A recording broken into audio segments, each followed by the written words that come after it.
All right. Is this better?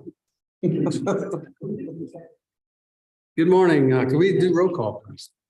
Morning, members of the committee. It's December 14th. Representative Kinner. Representative Larson. Here. Representative Schwartz. Representative Simpson. Representative Stiff. Here. Representative Walters. Here. Senator Guru. Here. Senator Hicks. Here. Senator Salazar. Here. Senator Steinmetz. Here. Co-Chairman Kinski. Here. Chairman Nicholas. Present. Mr. Chairman, you have a quorum for purposes of reimbursement. Representative Henderson. Representative Sherwood. Representative Dave Zwanitzer. Here. Representative Senator Anderson. Here. Senator Nethercott. Thank you, Mr. Chairman. Good morning, everybody. The infamous governor's letters have finally arrived. Well, 16 of them, I think. 18 of them. So we have to review those between 10 and 10:15 so we can decide how we're going to vote on it. It's a trick. So welcome, Mr. Petrie. Please proceed. Good morning. Chris Petrie. Good morning, There we go. Chairman, members of the committee. I'm Chris Petrie. I'm Chairman of the Wyoming Public Service Commission.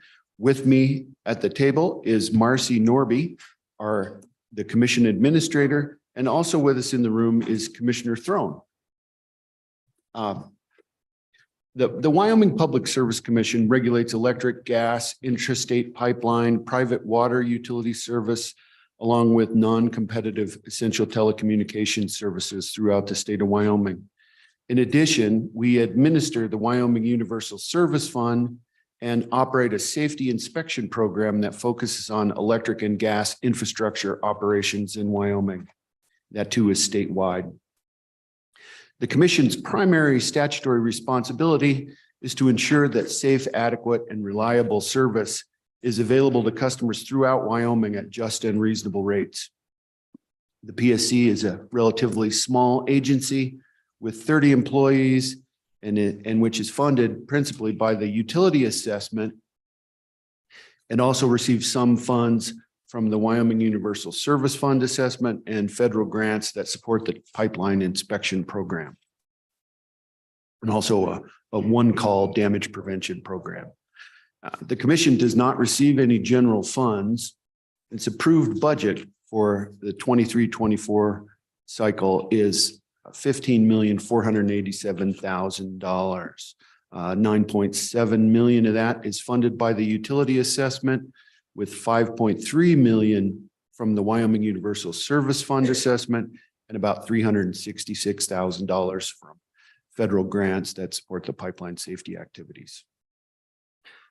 It's somewhat unusual for the commission to make exception requests, but as is explained in our narrative, we face several challenges that have brought us here. And those are described beginning on page 5, but what we have before you today are 3 exception requests listed on page 8 of the supplemental budget request.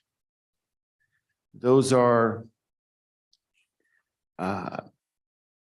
driven by increased safety inspection requirements related to the Pipeline and Hazardous Materials Safety Administration, or PHMSA's, new gathering rule. Tell us a little bit about how that occurred, and has this been in the process for a few years? Or? Yes. Chairman, that has been in process for a number of years, and it had a few detours and delays along the way, but it hasn't been in a very long time. I think that is at least in part driven by high-profile incidents that result in injury, loss of life, and damage in other parts of the country. And I believe it's a PHMSA response to that will now require in Wyoming the inspection of an approximate 20,000 miles of additional gas transportation facilities, gathering facilities. And I couldn't tell when I read this. Does the PHMSA supply additional revenues in that to cover the new guidelines? the way this works, Chairman, is that we get a grant that generally ends up paying for about 50% of our pipeline safety program. So we conduct these inspections and are subject to audit and program performance reviews by PHMSA. And we administer that program within the commission with our facilities engineers, and they end up paying about half of that. Okay, please proceed. Our second exception is related to our request for a regional staff member. This is one. Our request was for 2 positions, but the governor has indicated support. You don't need another attorney. Goodness gracious. Okay, Mr. Chairman, we are comfortable with the governor's recommendation on that, and we So believe. by the way, I used to travel back to FERC as the attorney for the PSC a long time ago. Oh my. This is essentially driven by the increasingly complicated electrical system world and the attendant regional activities and the planning for everything from construction to adequacy and reliability that is as well as regional markets that is of growing importance in the electric sector. And it's basically related to the grid transformation and decarbonization model. That is what I would say is at the bottom of that change in the utility environment and the regulatory environment for electric utilities. What I don't totally understand is what functions, exact functions that position will be doing. I mean, on the ground, what will they be doing? Mr. Chairman, what has occurred is that there has emerged a really, you could almost say a vast collection of regional organizations and as well as some national activities that we participate in and have for many years at NARUC. But we have now our large electric utility involved with the CAISO energy imbalance market and moving into the extended day ahead market. And there is a lot of activity around that, many meetings, many subgroups, many discussions that are opportunities to have input and to provide our position to advance Wyoming's interests. As those market operations, designs, rules, and the participation of our utilities are increasing. And there are also the WEC is the Western Interconnection Wide Western Electricity Coordinating Council. Under that is the Western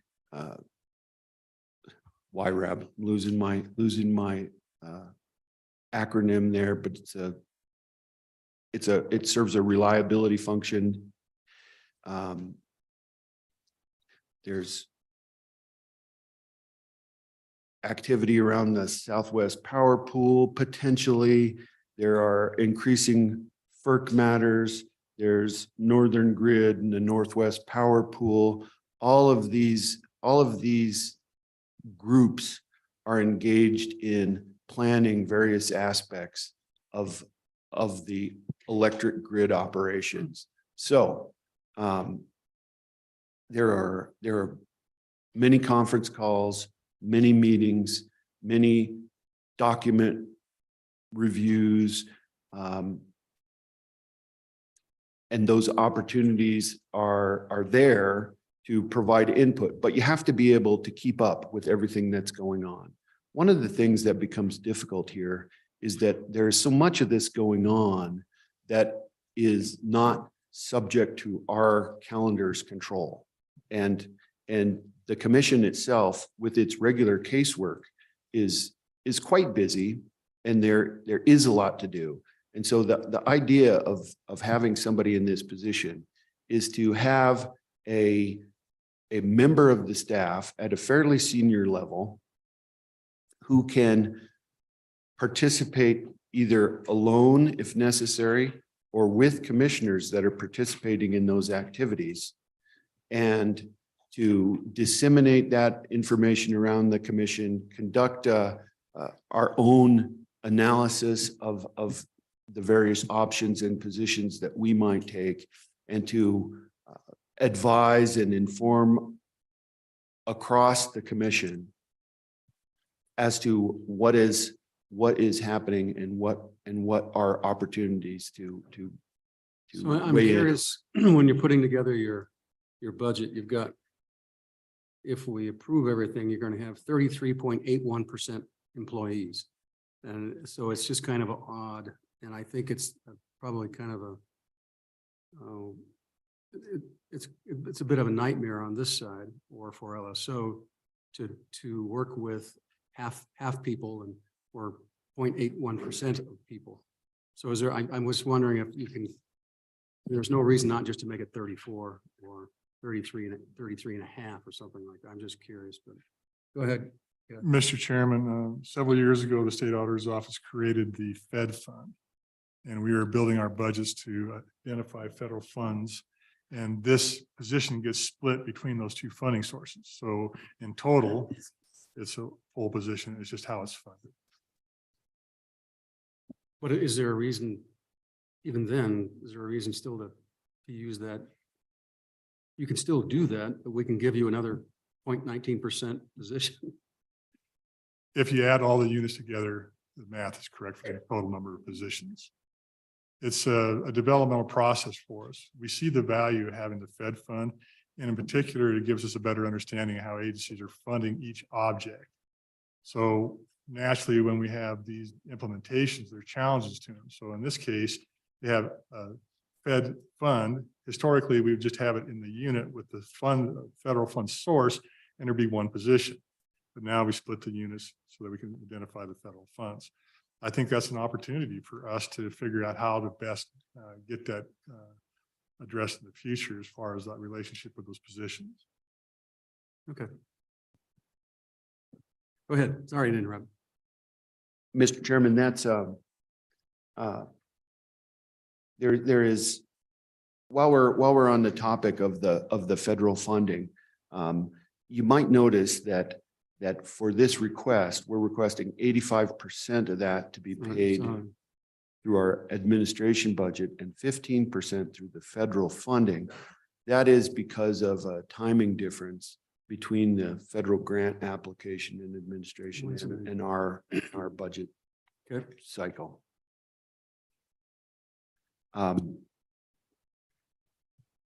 The third request has to do with navigating a transition that would go along with the sunset of the Wyoming Telecommunications Act. And essentially what we're asking for there is to retain the position, which is actually split and allocated between two employees. So the Wyoming Universal Service Fund pays for a portion of two employees, and we would like to retain that position. For how long? For how long? Indefinitely? Or? Yes. And then will that position then perform different responsibilities? Yes, Mr. Chairman. The reason that we have it arranged that way is because the administration of the Wyoming Universal Service Fund, which receives, which is funded through the Wyoming Universal Service Fund assessment. And if you're familiar with the Wyoming Universal Service Fund, and I guess I should perhaps explain it briefly. What goes on there is there's an assessment on telecommunications bills statewide. the commission collects those assessments and then distributes them to those non-competitive essential service providers, of which there are 9. And then they then, that benefit flows. These are 9 companies that have relatively high rates for essential basic service. That money then is collected and distributed to those customers of those 9 companies that have relatively high rates. And so that I believe is about $2.5 million per year that is distributed amongst about 24,000 customers of those 9 companies. And so that act is set to sunset, which would include that function. And so we have the duties of administering the WUSF and doing all the associated accounting divided amongst 2 employees. And they have other duties and functions at the commission.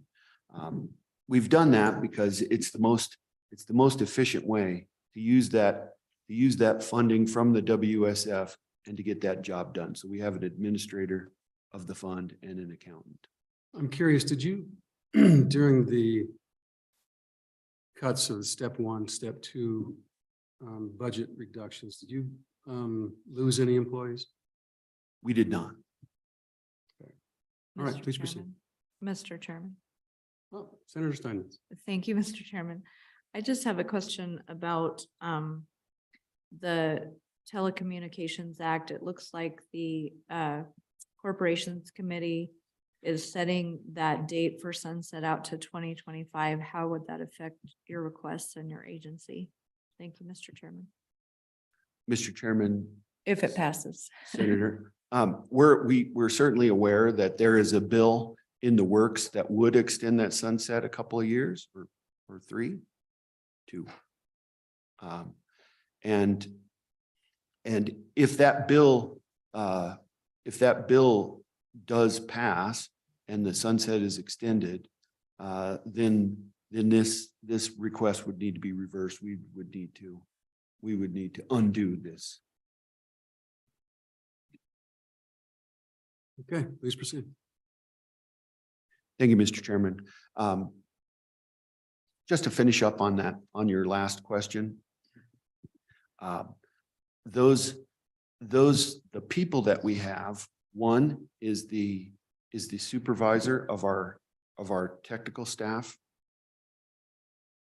and the other is a member of the technical staff.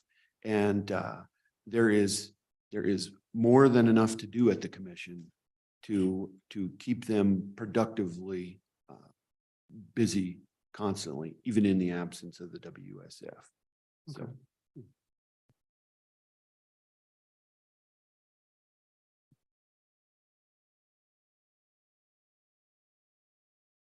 So I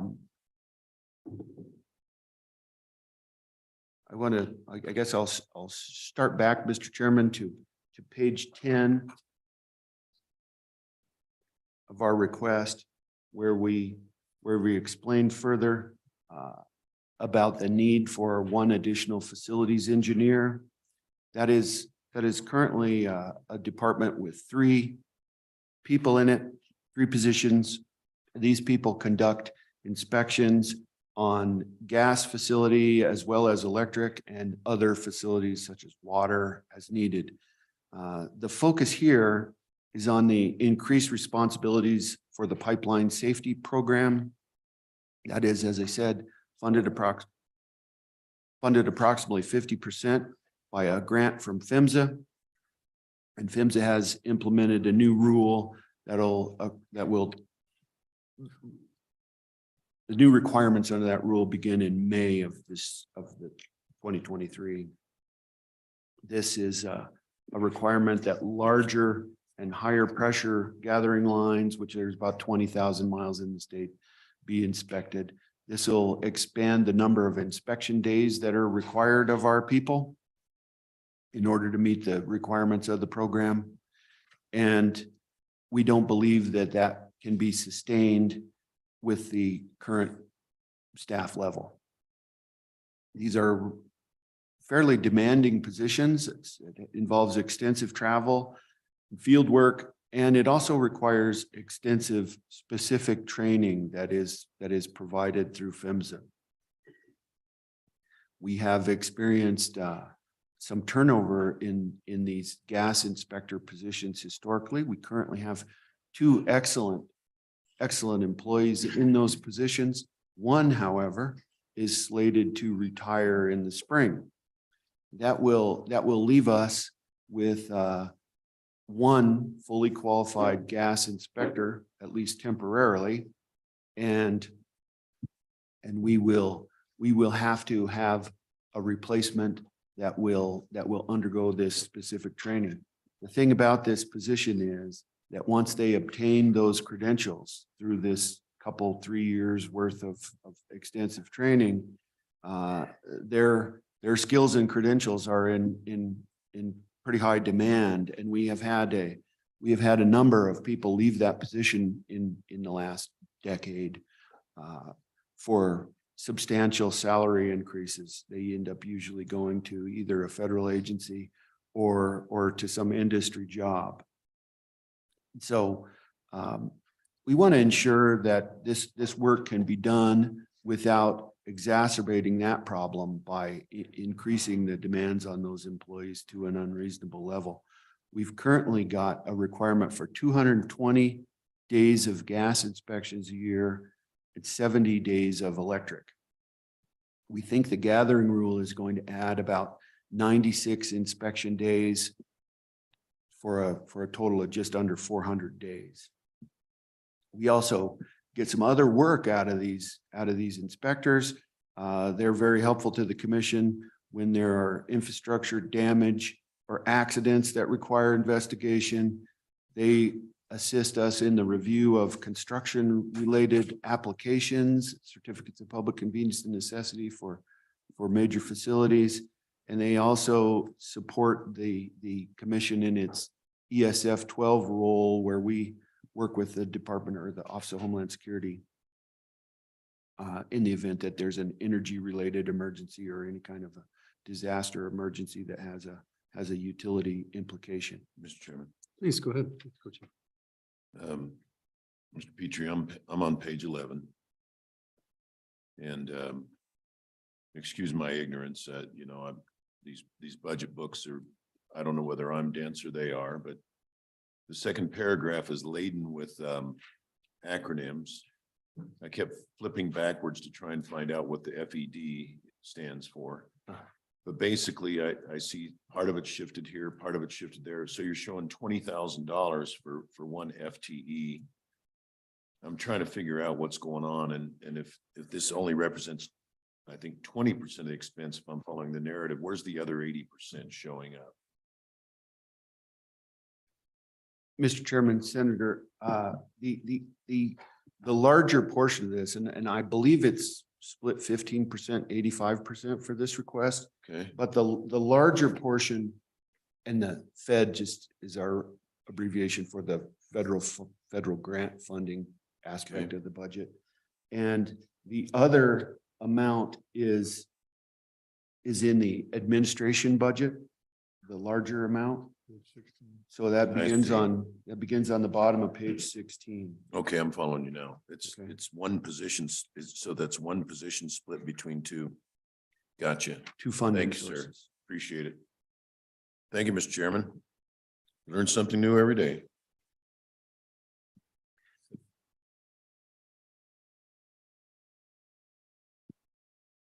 Continuing, Mr. Chairman, I'd like to note that there is more utility infrastructure in this state than there has ever been before. And that is a continuing trend. I think that it's easy to understand that as any growth occurs and as any renewable facilities are built, many of those have to be inspected by our people as well. There's a statutory requirement that we inspect the gathering systems on renewable generation.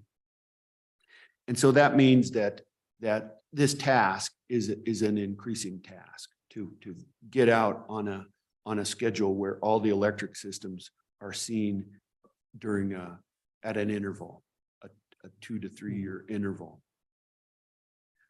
The same the same is likely to occur in the gas industry. And particularly with this gathering rule, there will be an abrupt increase in the amount of facilities that need to be inspected. So this program is annually audited and evaluated by PHMSA, as I mentioned, and we have to meet the standards for this program in order to continue to operate it as a state of Wyoming activity under the commission's supervision. Mr. Chairman, Please. one more, just a technical question. I know nothing about this area. How do they conduct the inspections? Are they running something down the pipeline? Are they walking the pipeline, x-raying the pipeline? How are these conducted? Mr. Chairman, Senator, these inspections include physical inspection of those items that are available above ground. So there are valves and other equipment that are available. There are security aspects, animal proofing aspects. Of course, most of the electric system is above ground, but as far as the gas and the gathering system, that'll be an inspection of those physical aspects that are available and the records of various things that the operators maintain. So the operators have to have various programs. They have a drug and alcohol prevention program. They have training requirements, and they have their own inspection requirements that vary depending on the type of equipment. And so a part of the inspection is their on-site records inspection. So they go out into the field and they inspect the physical components, and then they also inspect the books and records of the operator on the spot. So, Mr. Chairman. So if there's a failure on an underground portion of the pipeline of cathodic protection and you've got a weakening, is there a way to pick that up? Because I thought that was the problem in California. Yes. How is that detected in the course of inspections? Mr. Chairman, Senator, my understanding is that the operators have inspection and testing obligations. And so there are times when our inspectors are present for those, for major testing activities. But I think the bulk of it is the inspection of records related to the operator's own safety inspection and testing activities. Thank you, Mr. Chairman. Thank you. So, Director Petrie, so the pipeline operators for their underground, using the example that Chairman Kinski brought, are also obligated to perform some pigging operations, and part of that is to run a smart pig down through the line that then would determine and be able to detect any anomalies that come through by virtue of corrosion or damage internally or externally for impacting the thickness of the pipe or disturbance of the coating. And then I'm assuming that our inspectors would review those records to ensure that they're making any corrections or rectifying any anomalies that they'd find in the systems. Would that be accurate? Mr. Chairman, Representative Larson, that is correct according to my understanding. I would just add that we're not talking about the big interstate pipelines here. We're talking about the inspection of transmission lines that are within the state. Now these gathering lines that would all be within the state. We are inspecting the intrastate aspects of the system, not the big interstate pipelines. That's a separate PHMSA safety operation. Okay, please proceed.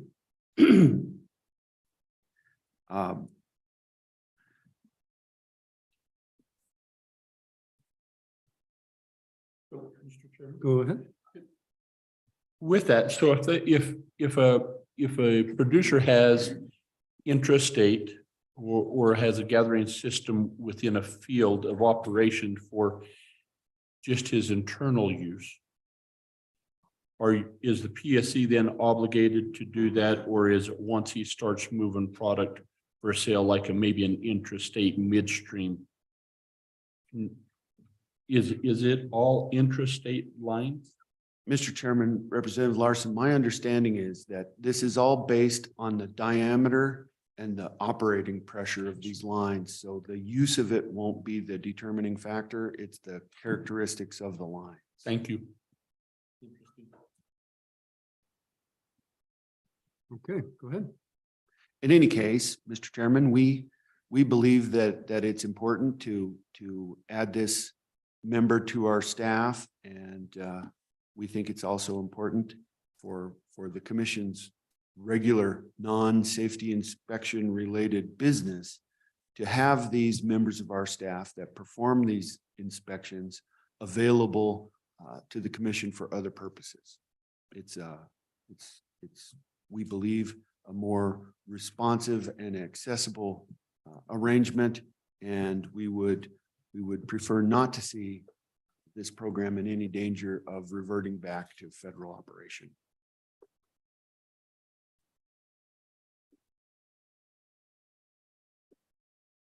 Mr. Chairman, I'll then move on to our second priority request, which is the regional staff.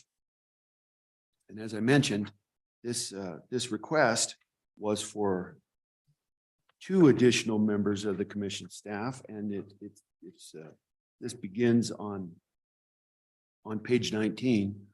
The governor has recommended approval of one of these positions. We had asked for an attorney and an economist, and the governor has indicated support for the economist.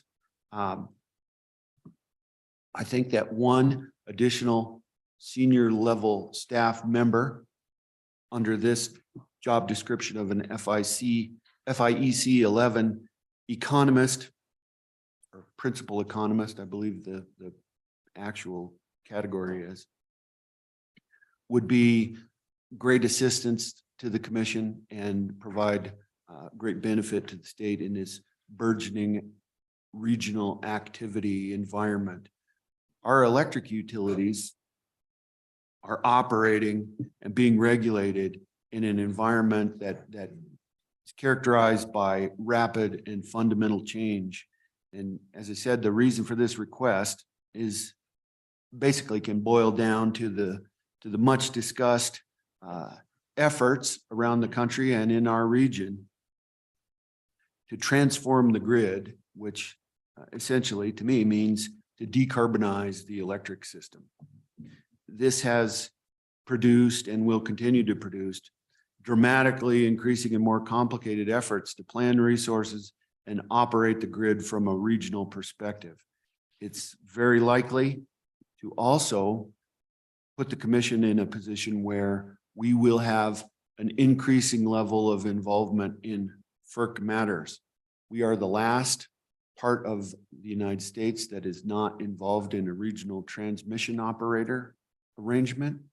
And the pressure and momentum seems to be building for that to occur in the Western interconnection. And I don't think anybody has a reliable guess as to when that might happen, but it seems to be heating up.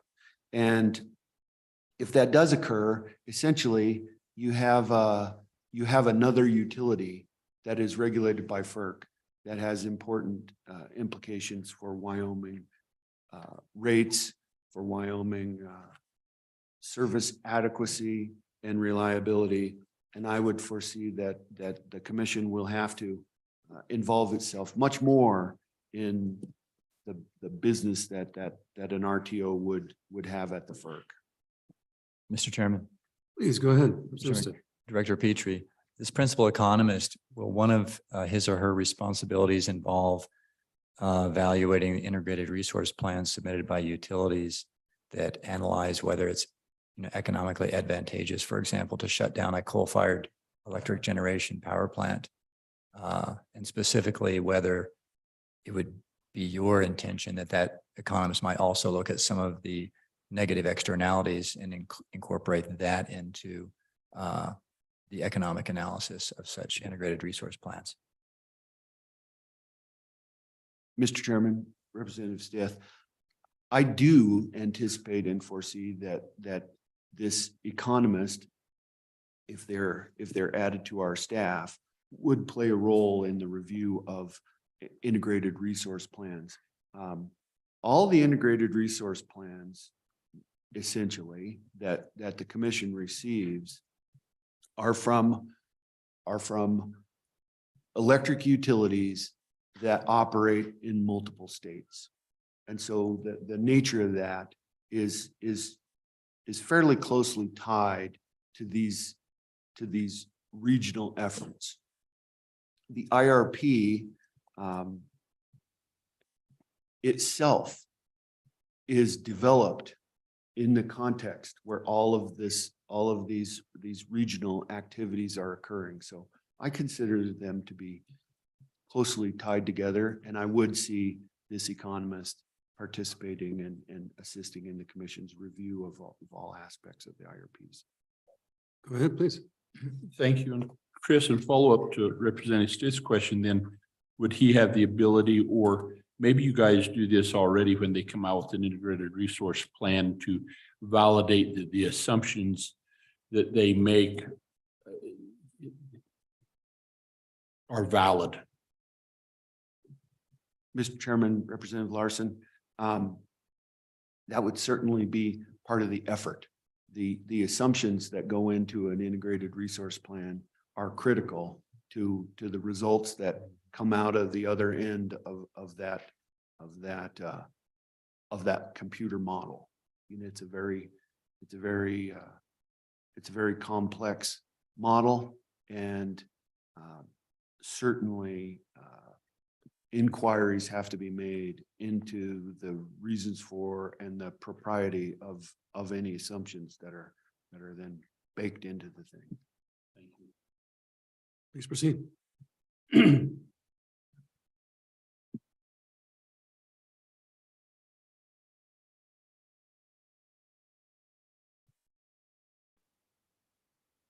Mr. Chairman, as I've said,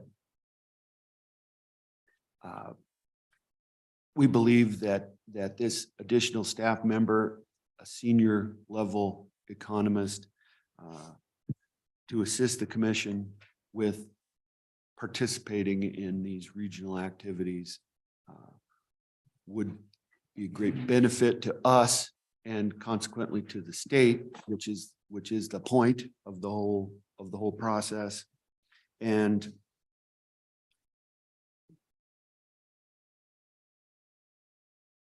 this is an effort to install within the commission a center of stable knowledge and expertise and experience in all of these regional activities. As it is, we have these efforts divided amongst the commissioners, and we have them divided amongst the staff to assist with those and to follow along with those. As I earlier explained, there are many times when it is quite difficult or at times it's impossible for us, given our other schedules. If we have a hearing going on for a week, it's pretty tough for anybody to peel off from those primary activities to keep up, prepare for, and participate in meetings surrounding these regional organizations. And so we see it as a way to build a core of expertise and to have somebody that's devoted to those activities all the time to vastly improve what we can do in participating in those things, in those activities. And all of these will have effects on the state's electric service from rates to the other aspects going into the future. And there's no reason to expect this to abate. It's going in this direction and I expect it to continue that way. Okay. Go ahead. Randall? Mr. Chairman, if I'm not.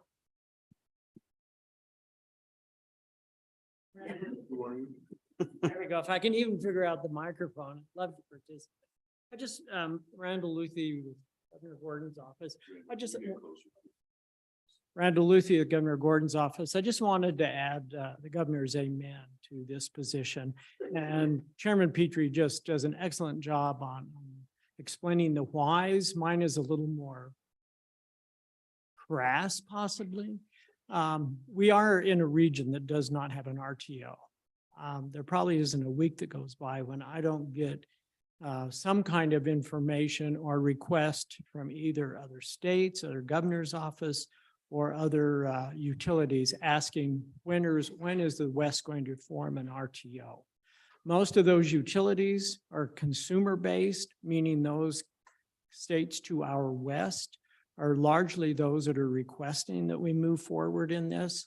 And in the most general terms, I would say for this, and frankly, if the PSC doesn't do it, then it falls within the governor's office. And I find it's really difficult to attend those types of meetings as frequently as we should. But basically said, as you all know, if you're not at the table, you're on the menu. And I think that's what this position will help with. Mr. Chairman, Go ahead. so you get a chance to educate me. Is an RTO like whoops? An RTO is be more like the Southwest Power Pool. They're large regional areas that have been designated generally geographically that help distribute the transmission and the power in an efficient manner. Now I'm going to ask Chairman Petrie to actually explain what it is, and probably better than I do. Thank you, Mr. Chairman. I guess in the large sense, an RTO determines what gets built, what gets used, what runs as far as generation, and who pays. It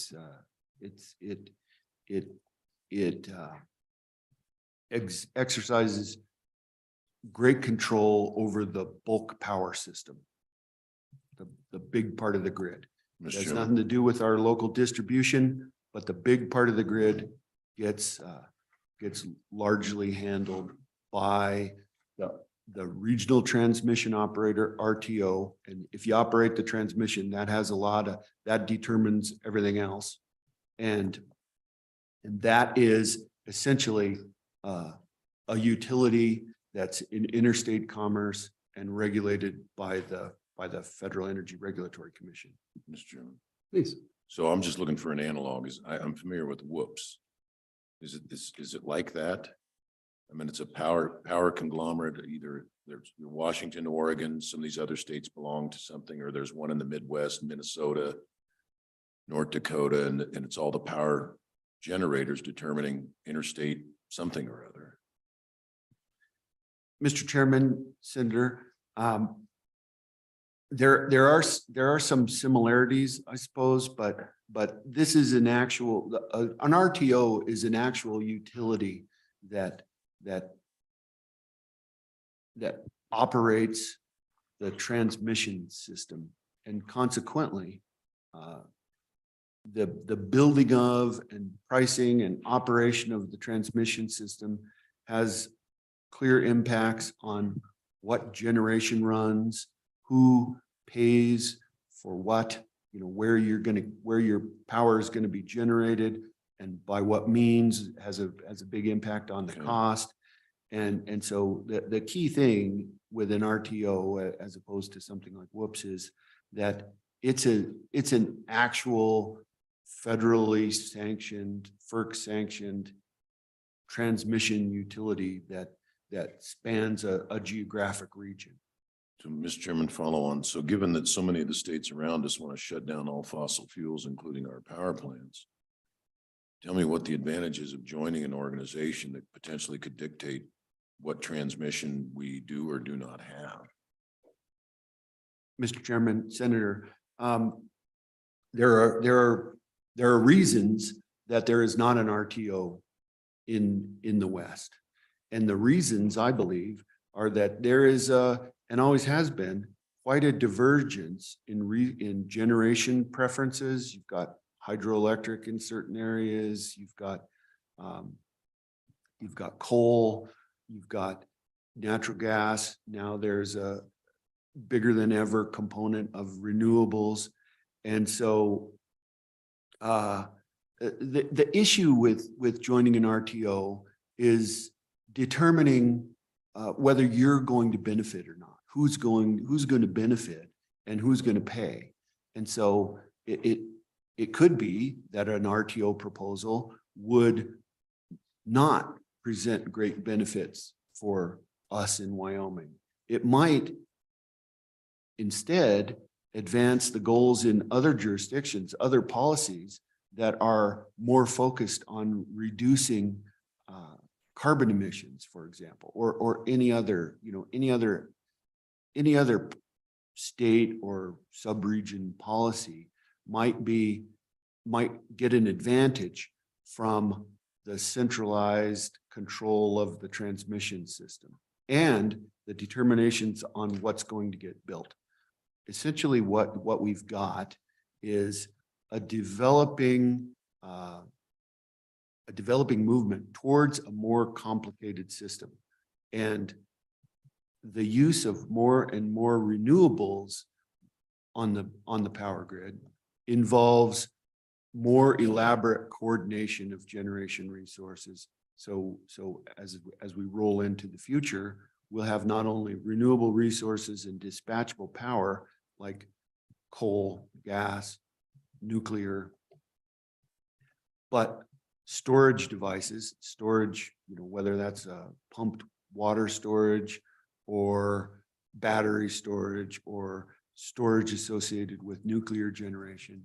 And the coordination of all those things, the idea is that you can promote potentially certain characteristics of those different resources. And you can also take advantage of the availability of cheaper generation. So you can potentially save money by creating more ability to access the optimally priced generation at any given moment. And you can also operate it to favor generation that has characteristics that you like better.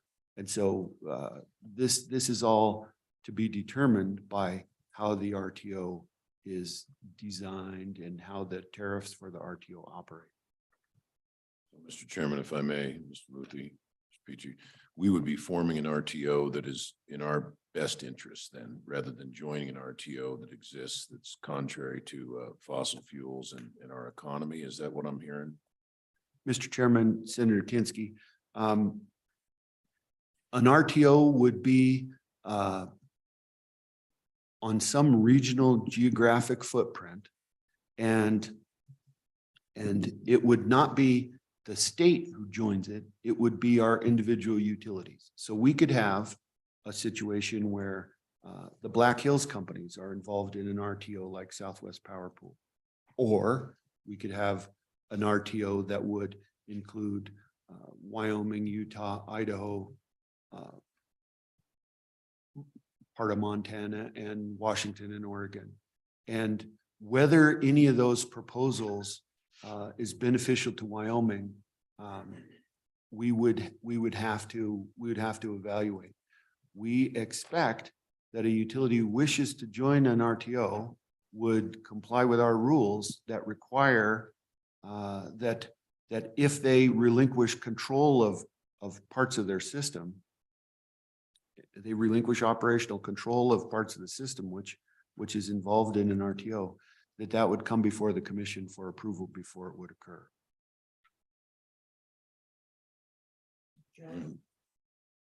So far you're talking yourself out of a sale. I'm not following very well. I'm worried about giving up our sovereignty and turning it over to a regional utility when these utilities have shown a proclivity to want to shut down our power plants already. I can't imagine how much worse it would be if we gave up some of our sovereignty to other states. So I'm struggling here. I know Senator Larson. Thank you. Thank you, Mr. Chairman, and it just would really can't express enough the great work the PSC has done in helping us resist and stave off that effort to be part of an RTO. There are some utilities we've had this pressure continue to grow from the utilities around us, and our neighbors to the south continually try to entice us with sironic sounds of grandeur, and you're well done on the explanation. Thank you, Mr. Chairman. Mary, welcome. Nice to see you. Thank you, Mr. Chairman. I just wanted to take us a step back, Mr. Co-Chair. In my opinion, we are a long way from an RTO in the West. There are pressures to move that direction. And by a long way, I mean at least 5 years. But what is happening now and what we're struggling with and why we need the position is we have this plethora of organizations, all of which have state committees. And if you don't have a state representative on the committee, and if you aren't out there building relationships with the other commissioners across the West, then as Mr. Luthi said, you can either be at the table or on the menu. So last week, the three of us were at different regional activities. I was in DC at FERC with a Western delegation. My colleagues were in Montana with Idaho and Montana. And it really is an alphabet soup. Commissioner Robinson serves on the body of state regulators. I'm the co-chair of the Western Interconnect Regional Advisory Body, WIRAB. And really, you have to stay engaged in these discussions. But other commissioners have staff who help them with these things. We are our own policy staff on all of these issues. Our technical staff and our attorneys are busy doing the day-to-day work of the commission. So I think it was great that as a commission, we proposed this regional help. So I hope that gives you just a different perspective. And Commissioner Robinson would be here if he could. Mr. Chairman, I certainly don't want to complicate this, but yes, we're understaffed in this area. We need to be involved in the discussions just to avoid the very situation that you described, Mr. Chairman. Okay. Further question? All right. I think we've covered it. Thank you, Mr. Chairman. That brings us to our third and final supplemental request, which is to change the funding source for the full-time equivalent that is now split between functions in the Wyoming Universal Service Fund. In the event that the fund is sunset, we would like to retain that. Go ahead. We would like to retain that position. As I mentioned earlier, these people do not work on the Wyoming Universal Service Fund activities exclusively. And the reason that we have done that is because that is the most efficient arrangement that we have been able to create.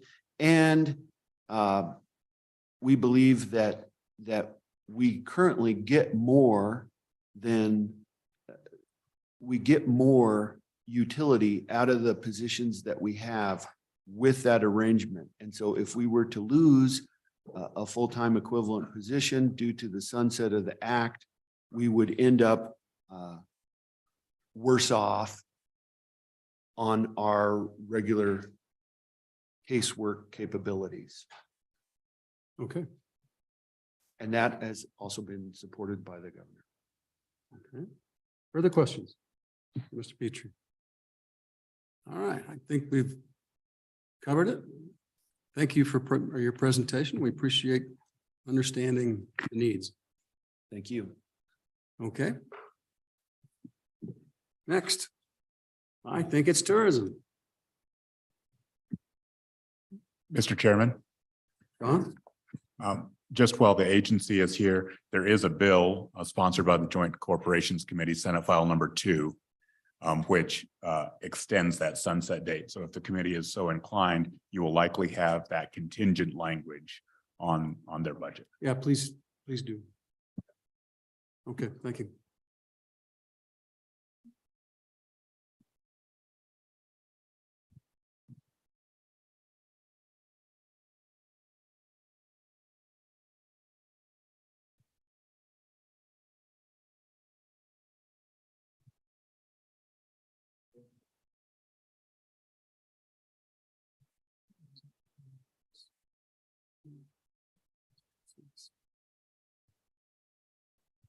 Good morning, Diane. How are you? Happy holidays to you and staff. Please proceed. Thank you, Mr. Chairman, Mr. Co-Chairman, Senators, Representatives. I'm Diane Schober. I'm the Executive Director at the Wyoming Office of Tourism. And here with me today in our audience is the Vice Chairman of the Wyoming Tourism Board, Mr. Tony O'Brien. He's the General Manager of Little Americas, Wyoming, both Cheyenne and Green River, and he serves as a representative of District 1 on the Wyoming Tourism Board. Also, members of our team are Lisa Oswald, our Director of Strategy and Business Operations. I'm sure she's a familiar face to many of you as she's worked in state government, and we were really honored that she joined our team in August of this year. And Dion Roccaforte, our Senior Accounting Manager, is also here with us. You'll see that both Mr. Tom Dehoff and Mr. Mark Gillette are here with us. They have not joined the Office of Tourism. They're still with the Wyoming Department of Transportation. But because the exceptions request today is centered on work that we do with the Wyoming Department of Transportation, they're here to also provide information for you. They don't want to move your snow anymore, apparently. Well, they want to be paid to move the snow, Mr. Chairman. So now just proceeding on, I know that you're on a fairly tight time schedule with all of your work ahead of you today, but for the past 70 years, the Office of Tourism has been responsible for the state's comprehensive tourism strategy. We deploy campaigns that inspire visitors from around the world to visit the majesty of Wyoming and our truly authentic experiences in communities all across the state. We're particularly proud of the, of the steady growth of this industry and the role that it plays in contributing to Wyoming's overall economy. This is a $4 billion industry for our state, and it remains the largest private sector employer in Wyoming. Sales and use tax collections from the leisure and hospitality sector continue to be the second or third leading contributor to sales and use tax to the general fund. Advertising campaigns continue to drive incremental travel, and we deploy an in-state campaign encouraging residents to support visitors to our tourism attractions across the state and hospitality visits. And I've shared with you before, but we've added and really put a concentration on why responsibly messaging in our regional and national efforts in order to make sure that visitors are here and are traveling responsibly throughout Wyoming. We continue to work closely with other agencies, including the Wyoming Department of Transportation, but also state parks and cultural resources, Game and Fish, the Business Council, the Wildlife and Natural Resource Trust Fund as well. I'm particularly proud of our team. I'm telling you that I know that you hear this a lot from other agencies, and we're certainly no exception at the Office of Tourism, a small group of individuals, but very hardworking and very passionate about the work that we get to do. When I was here and our team was with you a year ago for our biennium budget request, we shared with you the primary areas of focus that the agency deploys all of our efforts around. And they are marketing the state as a vacation destination that's core to our efforts, but also with, competition from surrounding states. We need to continue to differentiate Wyoming from these other mountain state destinations. Equally as important is building capacity in our small communities who need and can benefit from tourism. And many of them across the state are very interested in growing that visitor economy. If we're going to actually disperse visitors to these lesser known locales, which is one of our objectives, we need to make sure that there are services and experiences available in those communities so that we actually can retain the visitors and those communities can benefit from the expenditures of travelers. We also are working collaboratively across agencies, organizations, and the private sector to address barriers that are outside the purview of the Office of Tourism, such as workforce development and product development. And then continuing to invest in technology and all of the benefits that that can bring in terms of dispersing travelers, staying in communication with travelers. And then obviously our human capital remains a top priority to invest, to retain, recruit, retain top tier talent for the Wyoming Office of Tourism. That brings us, Mr. Chairman and members of the committee, to exceptions request number 1, operations and maintenance at the Northeast and Southeast Welcome Centers of Wyoming. As I just mentioned, we've long partnered with fellow state agencies to leverage expertise and accomplish common objectives. And certainly these partnerships benefit the Wyoming Office of Tourism. In this particular case, we take pride and excel in the visitor services segment of this economy, but we are not facility managers. That is not our area of expertise. And so we rely on our friends at the Wyoming Department of Transportation. These 2 facilities are actually under the assets of the Wyoming Department of Transportation. We run visitor services out of these particular facilities. They are gateways to Wyoming, and they are many times the first experience that a visitor has when traveling to the state. And so how these are maintained and how they present themselves in a way to travelers also sets the expectation for what is yet to come when they're traveling through the state of Wyoming. The Northeast Center and the Southeast Centers opened in July of 2010 and September of 2012, respectively. So over 10 years ago now for each of them. Since that time, the Wyoming Office of Tourism has had an operations and maintenance agreement with the Department of Transportation. This was actually set up through the legislative process through this particular committee, your colleagues who were here before you, when the funding was allocated to build both of these welcome centers, is that the Wyoming Office of Tourism would have the funds and would come before the Appropriations Committee to request for the operation and maintenance of these facilities. And then through that, we have an interagency MOU with the Department of Transportation for those services. Due to increased costs and the need for expanded services such as major maintenance, grounds care, landscaping, janitorial staff, trash disposal, sprinkler systems, fire alarm suppression systems, just to name a few, those costs have gone up substantially. This is the agreement has not changed in the amount since these 2 facilities opened in 2010 and 2012. And we certainly know that you cannot buy the same goods and services today in 2022 that you could for that same price, 10 and 12 years ago. So here I'm going at this point to turn it over to Mr. Gillette and Mr. Dehoff, who can provide you with a more in-depth explanation of the actual costs that are associated for the operation maintenance and what they've experienced in increasing inflation in those services. Mr. Chairman, We know that you're going to give them a special deal, right? That's- Mr. Chairman, quick Go ahead, question. Mr. Co-Chair. The Northeast Center, where's that at? Mr. Chairman, Mr. Co-Chairman, it's right at the Wyoming, South Dakota state line, just Okay. at that exit where you go to Aladdin on I-90. Thank you. You're welcome. Go ahead. Good morning, Mr. Chair. Thanks for having us. We do like to partner with Wyoming Tourism. We do think it's a very important for the state of Wyoming. I don't have much to add. We were redoing our agreement this year, and we did run our average expenses at the 2 locations. And we did find out that we did need to increase the cost. So we are working with Diane on that, reviewed the expenses. It's routine maintenance. There is sometimes some major repairs. We did have a lot of major repairs out at the Southeast Welcome Center right when it did open up. And I do think we have those kind of under control now. But we do our routine maintenance, preventive maintenance, and then also the janitorial landscaping work. So if you have any other questions, I can answer. Further questions? Representative Larson. So is this, would you anticipate this just being an increase going on forward? First question, Mr. Chair, through you, Representative Larson, that is a 5-year average that we're using right now. Our agreement will end at the end of the year, and we can take a look at that every year as we renew the agreement. But this would be our recommendation going forward. And then we would just give Diane new numbers as they come apart.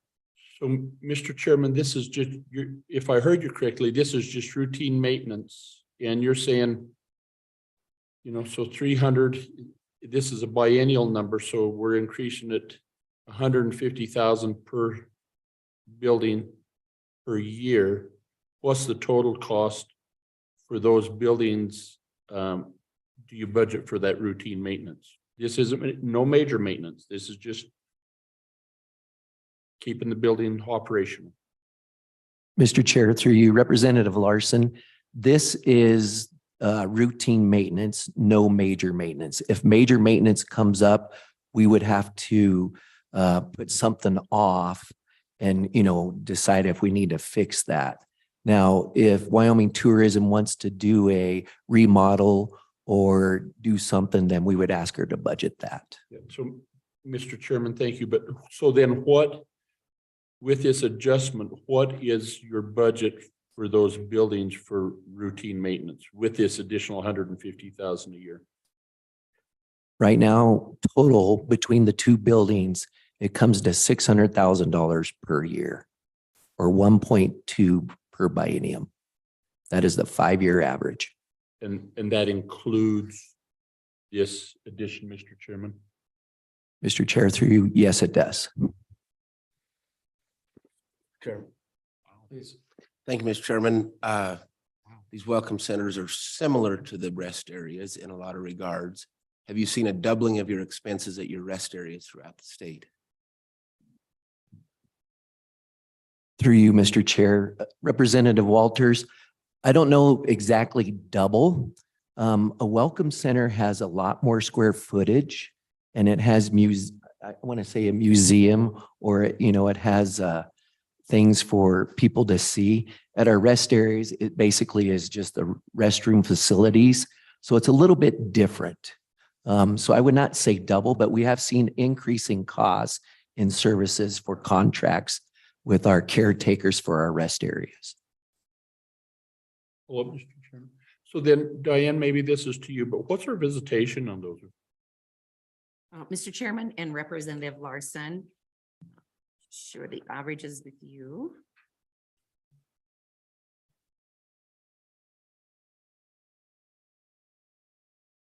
Thank you. So we average right around, Mr. Chairman and members of the committee, Mr. Representative Larson, around 50,000 visitors a year at both the Northeast and the Southeast Center. That was in 22. We had more visitors, about 55,000 in 21. And so this is, and those numbers are representative of the time from Memorial Day to Labor Day, which is really the high visitor volume season. But both facilities operate 12 months out of the year. And at the Southeast Wyoming Welcome Center, which is probably an important differentiation, that's also where the Wyoming Office of Tourism, our offices are co-located. And so in addition to a welcome center and rest area, there also are offices for the Office of Tourism, our full team. Thank you. You're welcome. So I am curious for the rest, because it does function as a rest area, and the rest areas are your responsibility. Isn't that correct?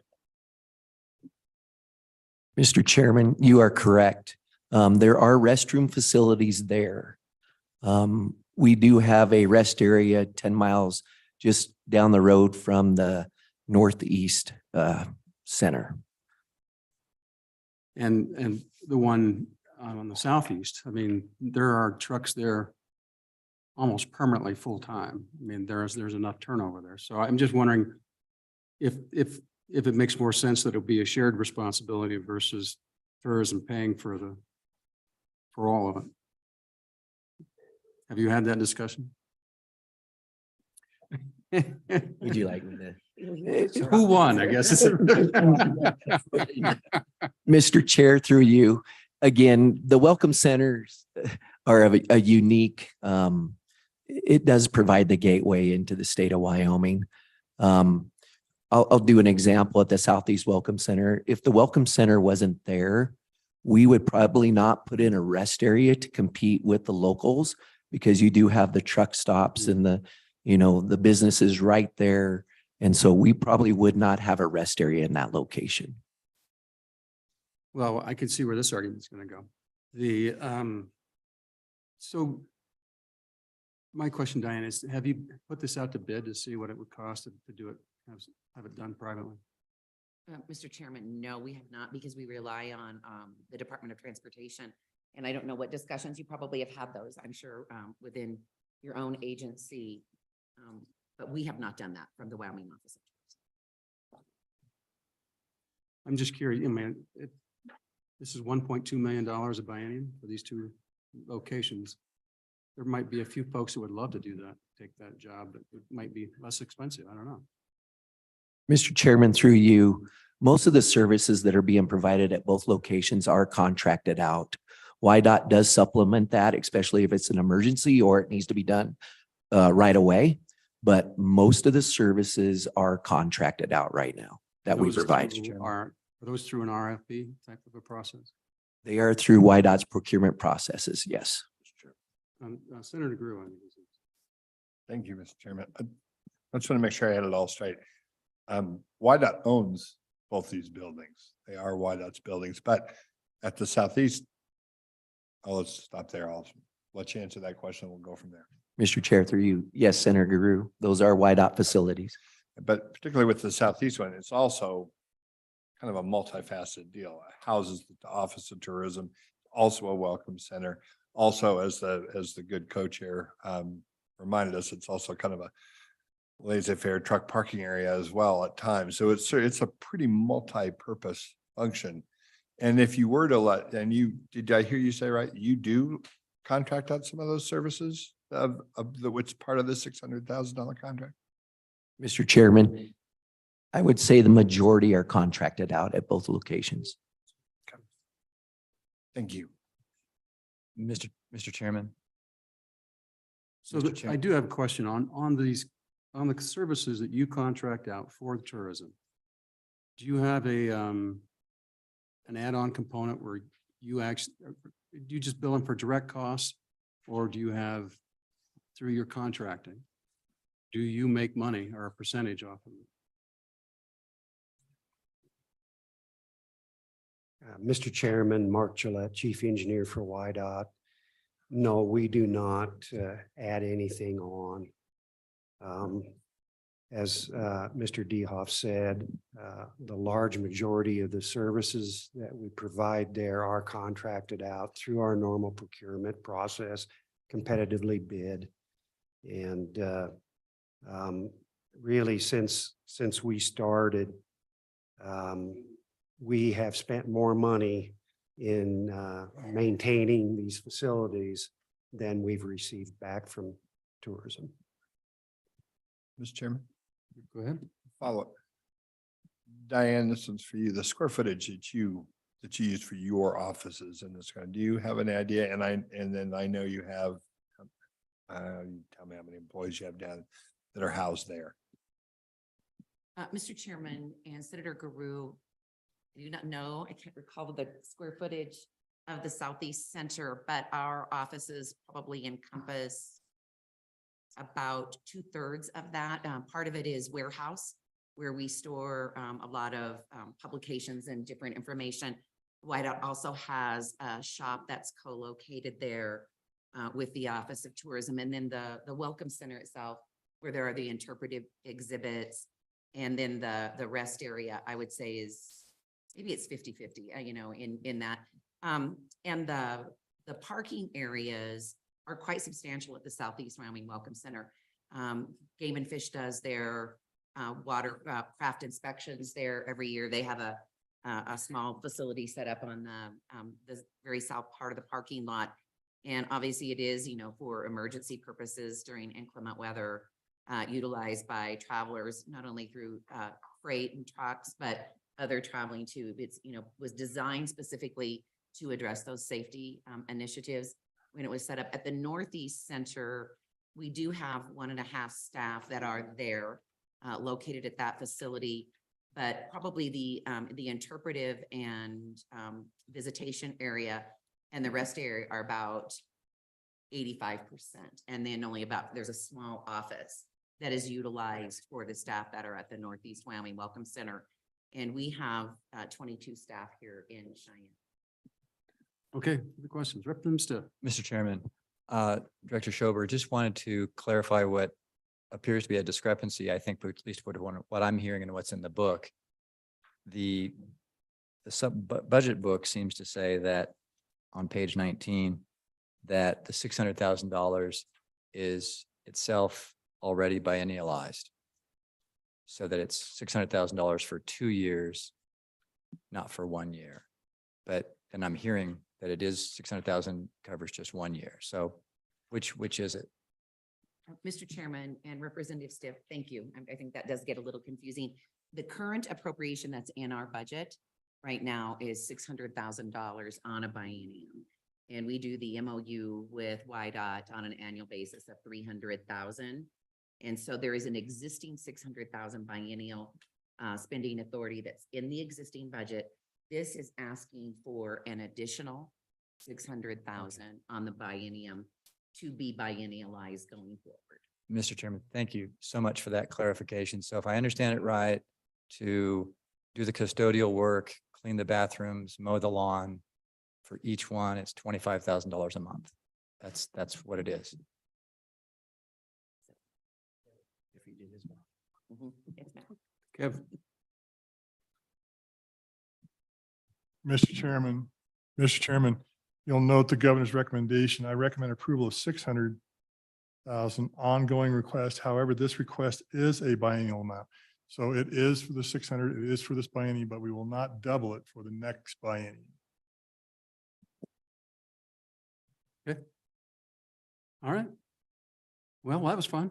Okay. Thank you, Mr. Here you go. Chairman. That concludes, you know, our request before you today. Really appreciate it. If you have other questions of us, happy to answer and look forward to sharing. So more I do have a question. How's your revenue? Mr. Chairman, you're referring to the collections of the lodging tax revenue, I assume, from the statewide lodging tax.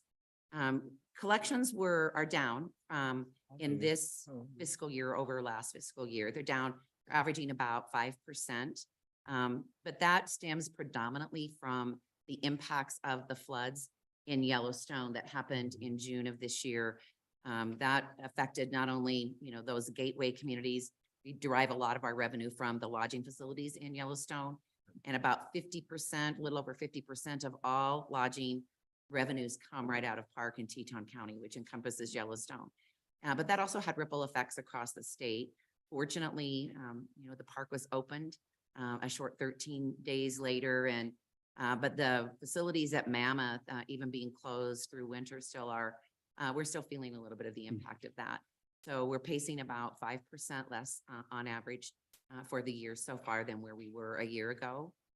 But you know, the lodging industry is remains strong, and we had a good summer in spite of that historic flooding that, you know, affected not only us, but surrounding states too. So our outlook remains very optimistic. Well, good. Yeah. Mr. Chairman. Okay, thanks a Mr. lot. Chairman. Yeah. Senator Thank Newman. thank you. Just a couple of questions about the budget book. Diane, I think you just answered one of them about the numbers. Some of the numbers kind of have a hard time shaking up there from 20 to 21. the rooms sold and the rooms, I know some of this has to do with how the figures get, you know, how the time lag, but also I think you just explained it too from what happened in, you know, this spring in Yellowstone. But I did have a question about, the Board of Tourism. They have a position, with the State Parks Department, and I know you guys work together, but they have a request coming up, and so I just wanted to make sure you knew about it and you guys have been talking. Is that true? Mr. Chairman and Senator Guru, yes, we work closely with our partners at State Parks and Cultural Resources. And, you know, part of our objective has been to rely on other agencies where their areas of expertise lie, and certainly with the Office of Outdoor Recreation. The need for product development and product management, especially in a lot of these communities that are dispersed around the state. What the work of the Outdoor Recreation Office is really critical to being able to hold those visitors there and giving them an experience, and so that these communities can benefit from tourism. And so when we were before you in our biennial budget request, we had shared with you that through the board and our strategic objectives, that we were strongly in support of the Outdoor Recreation Office and what they're doing. And so Director Westby, his team, our team, we've all been working together on this. And we'll be here. I'll be back this afternoon when they're up with you.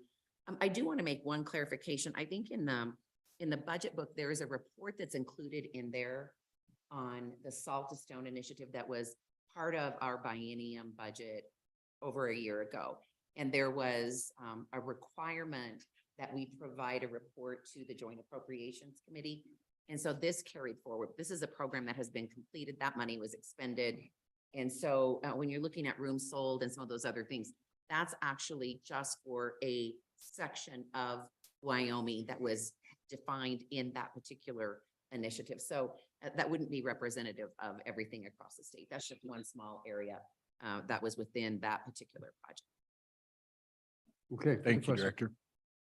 All right. Thank you very much. Thank you. Thanks for being Appreciate here. your consideration. And happy holidays to all of you. Same to you. We want to take a short break, or do you want to? Okay, let's take a 5-minute, 10-minute break.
Okay, we are back. At least most of us are. We've got WHIP.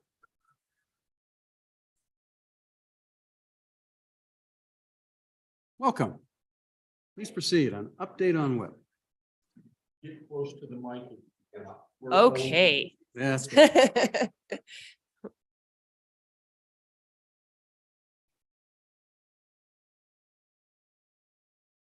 Welcome, Ready? Lauren. Good morning. Thank you for having me this morning. I'm Lauren Schoenfeld. I am the newly appointed Executive Director of the Wyoming Innovation Partnership. And I'm here this morning not as a supplemental budget request, but simply as an update and an overview about the Wyoming Innovation Partnership and what we've been doing for the past year. So the Wyoming Innovation Partnership was created at the request of Governor Gordon in 2021 to modernize and focus Wyoming's efforts to develop a resilient workforce and economy. The effort aims to better align Wyoming's economic development agenda by increasing collaborations between state entities and ultimately our local partners. The partnership includes the University of Wyoming, the state community colleges, the Wyoming Business Council, and the Department of Workforce Services, with an emphasis on developing innovative solutions that support and enhance Wyoming's economy, workforce, and sources of revenue. WIP intends to build on and complement existing state efforts in support of Wyoming's economic development strategy. That includes Wyoming's Tomorrow, Learn to Earn, Wyoming Works, Wyoming's Next Gen Sector Partnerships, the Workforce Development Council, Higher Education Attainment Executive Council, and many others. And WIP also recognizes the need for healthy and sustainably funded institutions to do this work. So what does that really mean? This morning, I'm going to give you an overview of where we are in phase 1 and the plans to move forward into phase 2.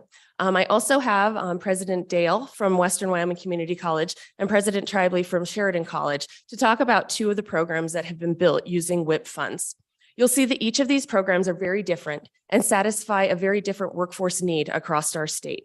The results of each of them, however, is meeting an industry need and providing Wyoming's workforce the opportunity to earn an education and find employment earning a good wage while remaining within our state. The Wyoming Innovation Partnership is a collaboration to align education, workforce development, and industry to support Wyoming's economic development needs. WIP aims to grow the economy and build a highly skilled, ambitious, and qualified workforce through innovation and through linking community goals with the state's economic strategy. This partnership will be driven by data to ensure return on investment for the people of Wyoming. There are many different pieces to the economic development puzzle, and workforce education and development is one very important piece to that puzzle. Many of Wyoming's current and future businesses require a highly skilled and specified workforce, and without this educational collaboration and alignment to support these needs, economic diversification and development is hindered. So WIP began about 1.5 years ago, and my goal within the first few months has been to organize what has been completed, identify and begin to track short-term metrics, identify long-term metrics, and plan and roll out the process for phase 2. To support this process, I've spent the last 3 months traveling to college campuses, meeting with the college presidents and many of the teams working on WIP programs and the economic development groups within these communities. To make WIP unique, the collaboration between the higher education institutions to streamline education across the state and collaboration with the Wyoming Business Council, Wyoming Workforce Services, businesses and industries across the state, K-12 education, and any other group that we may need to collaborate with to ensure Wyoming is agile enough to build and maintain a highly skilled, ambitious, and qualified workforce. We also have a strategic, measured, and collaborative approach that will provide us with the tools needed to collect metrics and show the impact of ROI across the state of Wyoming. Currently, we've identified 20 short-term metrics and 19 long-term metrics, and we're working through the process of collection of these metrics to measure the impact that WIP is having. These are the short-term metrics that we have begun to measure and report back on the impact that phase 1 is making across the state of Wyoming. As you can see, many of these metrics are currently being tracked individually by the colleges and the Department of Workforce Services. So we will be pulling these together for each of the WIP programs specifically to begin to tell the story about the impact that this funding, along with the partnerships and the collaborations that we've made, have on the state. When you look at these long-term metrics, they'll really begin to see the economic impact that WIP is having on Wyoming, and the different industries and business needs that we have. Many of these long-term metrics, including ROI on WIP funds, will take a few years to collect. However, once we get there, they are going to be very valuable for us to continue to track. I want to talk a little bit about phase one and the programs that have been stood up. So we're currently in the middle of phase one, which has supported the startup of 6 different components.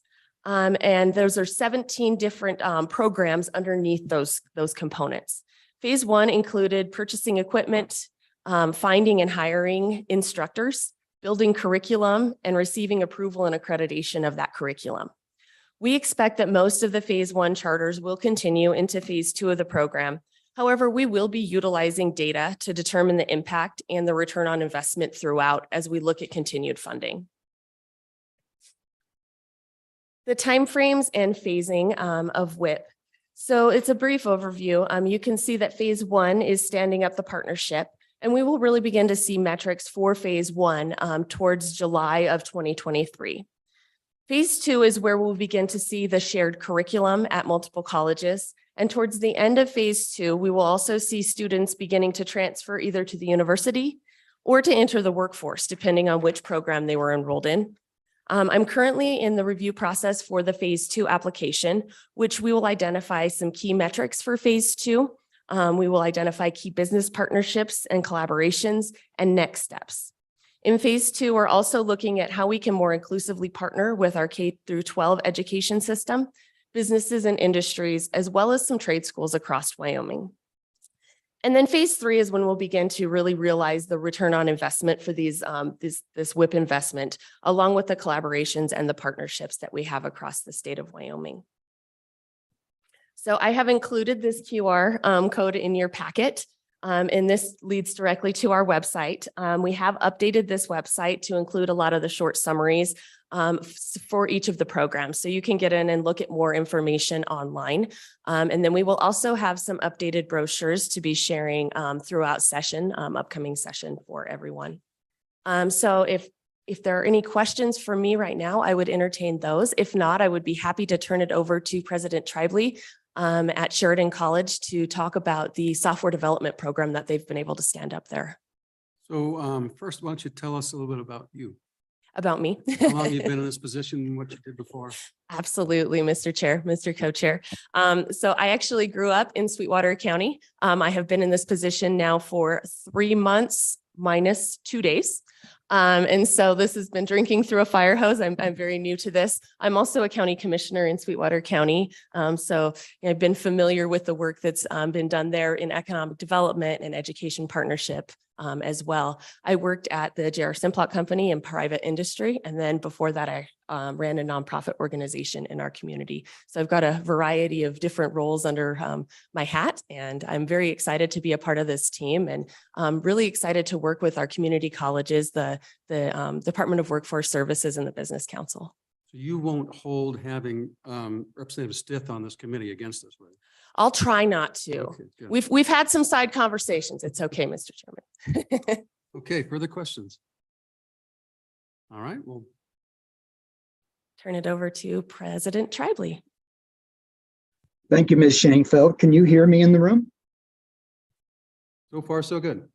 Okay, thank you. Mr. Chairman, members of the JAC, it's indeed an honor for me to be here to speak about a very important program here at Sheridan College, and we're offering through the coordinated efforts of the WIP. Just a few comments about the software development program and why we are ready to be in this position.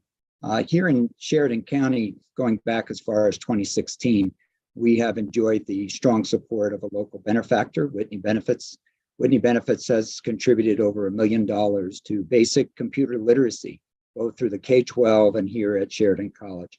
And today I'm very proud to be joined by our faculty lead on this program, Mark Toney. In fact, Mark Toney is here because of this strong effort we have in Sheridan County. And so I'm going to turn it over to Mark but I'm here as well to address questions you may have.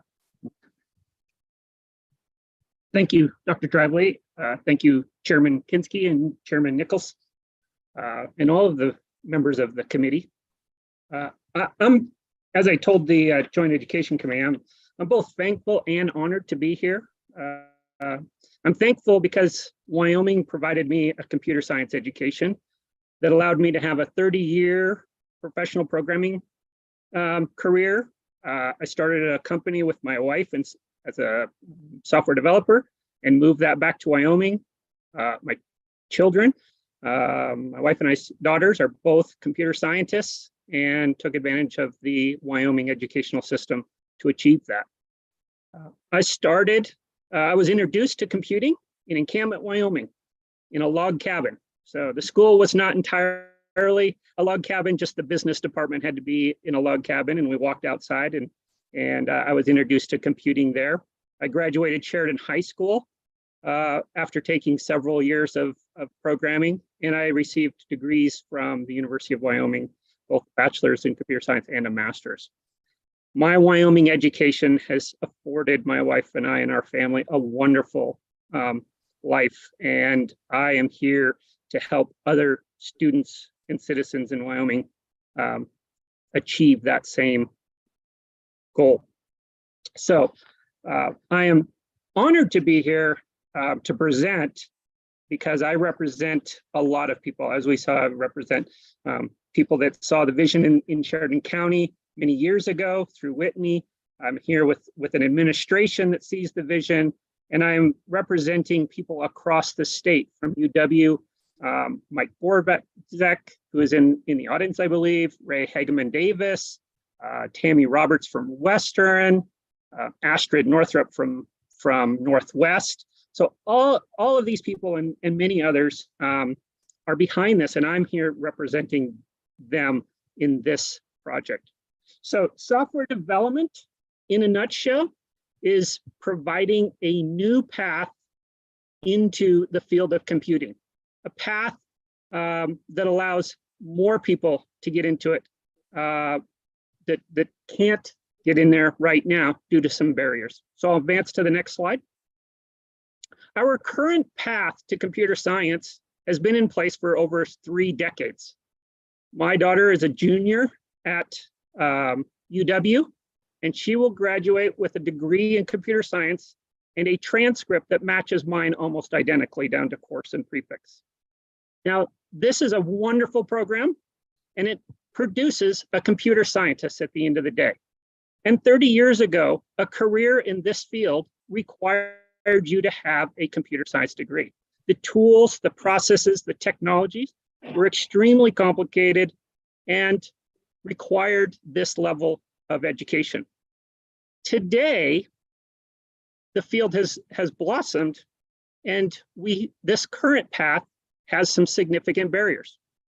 We have a number of students in Wyoming that would love to be in the computing field. But the computer science pathway right now to a science degree, to a computer scientist degree, has some significant barriers. One of them being the math and science. Students take Calc 1, Calc 2, Calc 3, or higher level math in the first 2 years. They take 15 credits. And if you're familiar with the education system, that is an entire semester. So 1/4 of their first 2 years is dedicated to math classes. Now, we can hire the best professors, we can hire the most dynamic instructors, but a lot of students will look at that course plan when they come into advising, and they will select another program, a non-computing program. And so we don't even get the opportunity to work with them. So a vast majority of students will not enter the program because of that. Those that do enter will find that they struggle, many of them will struggle with that same requirement and will eventually leave. So that is the starting point of the software development program. 30 years ago, this program was absolutely important. And today, it continues to be important in order to advance the field of computer science in artificial intelligence, blockchain, big data. We need computer scientists, but we need a new path for a large majority of students that would like to be in the field of computing. So if we go to the next slide, we see now what we're proposing is not the elimination or the replacement of computer science program, but an additional pathway for those students who would like to become part of the computing field. And at the end of the day, what you can see here is that you can make a wonderful living. I, with a computer science degree, have made a living for 30 years as a software development programmer. That has been my career. And what we've done here is we've looked at a pathway that leverages the building blocks that computer scientists have created. So again, 30 years ago, you had to be a computer scientist to play in this field. Today, computer scientists have built us a wealth of building blocks to solve business problems. Those building blocks can be constructed and put together by software developers without the level of math and science rigor required in a more theory-based program. So I want to emphasize both programs are important, but the software development program will appeal to a larger group of students in a field that's projected to have millions and millions of technology jobs go unfilled. So that is an important piece of this is we have the need and we need to find a way for students to achieve those goals. So if we go to the next slide, we can see what the two programs, how the two programs differ just in the first 2 years. So we on the left, we have a very theory science-based curriculum, 14 credits of math. In our right-hand column now, we're looking at more of an applied path. How do we take these building blocks that scientists have created and solve our general business problems? So we have 8 credits. What we're looking at there are more of applied math versus the theory math on the other side. We're looking at 1 science program instead of 2. In the computer science arena, the classes, we have 12 topic classes now. So versus really 4 applied classes. So it's really emphasizing the skills and the tools and the knowledge that employers need for students to come in and help them with their services and solutions. The other innovative piece of this program was to bring in industry partners. And industry partners allows us to meet that goal of WIP, which was to integrate UW, the community college, and industry. And so what we're doing with industry partners is instead of trying to establish internships, we work with them to take their projects, bring them into the classroom, and host a project-based learning assignment. And so we have the industry partner come in, they present the problem, they go away, our students work on the problem, the industry partner comes back for a question and answer and kind of see where our students are, and then they conclude with a presentation at the end. This was demoed in the spring of 2021 with Tri-Hydro with fantastic success, and Tri-Hydro got to see all of the students and then made a short list of people they would like to have talked to afterward. That would not have been possible in a traditional internship model. Here at Sheridan College, we just wrapped up our first round of industry projects.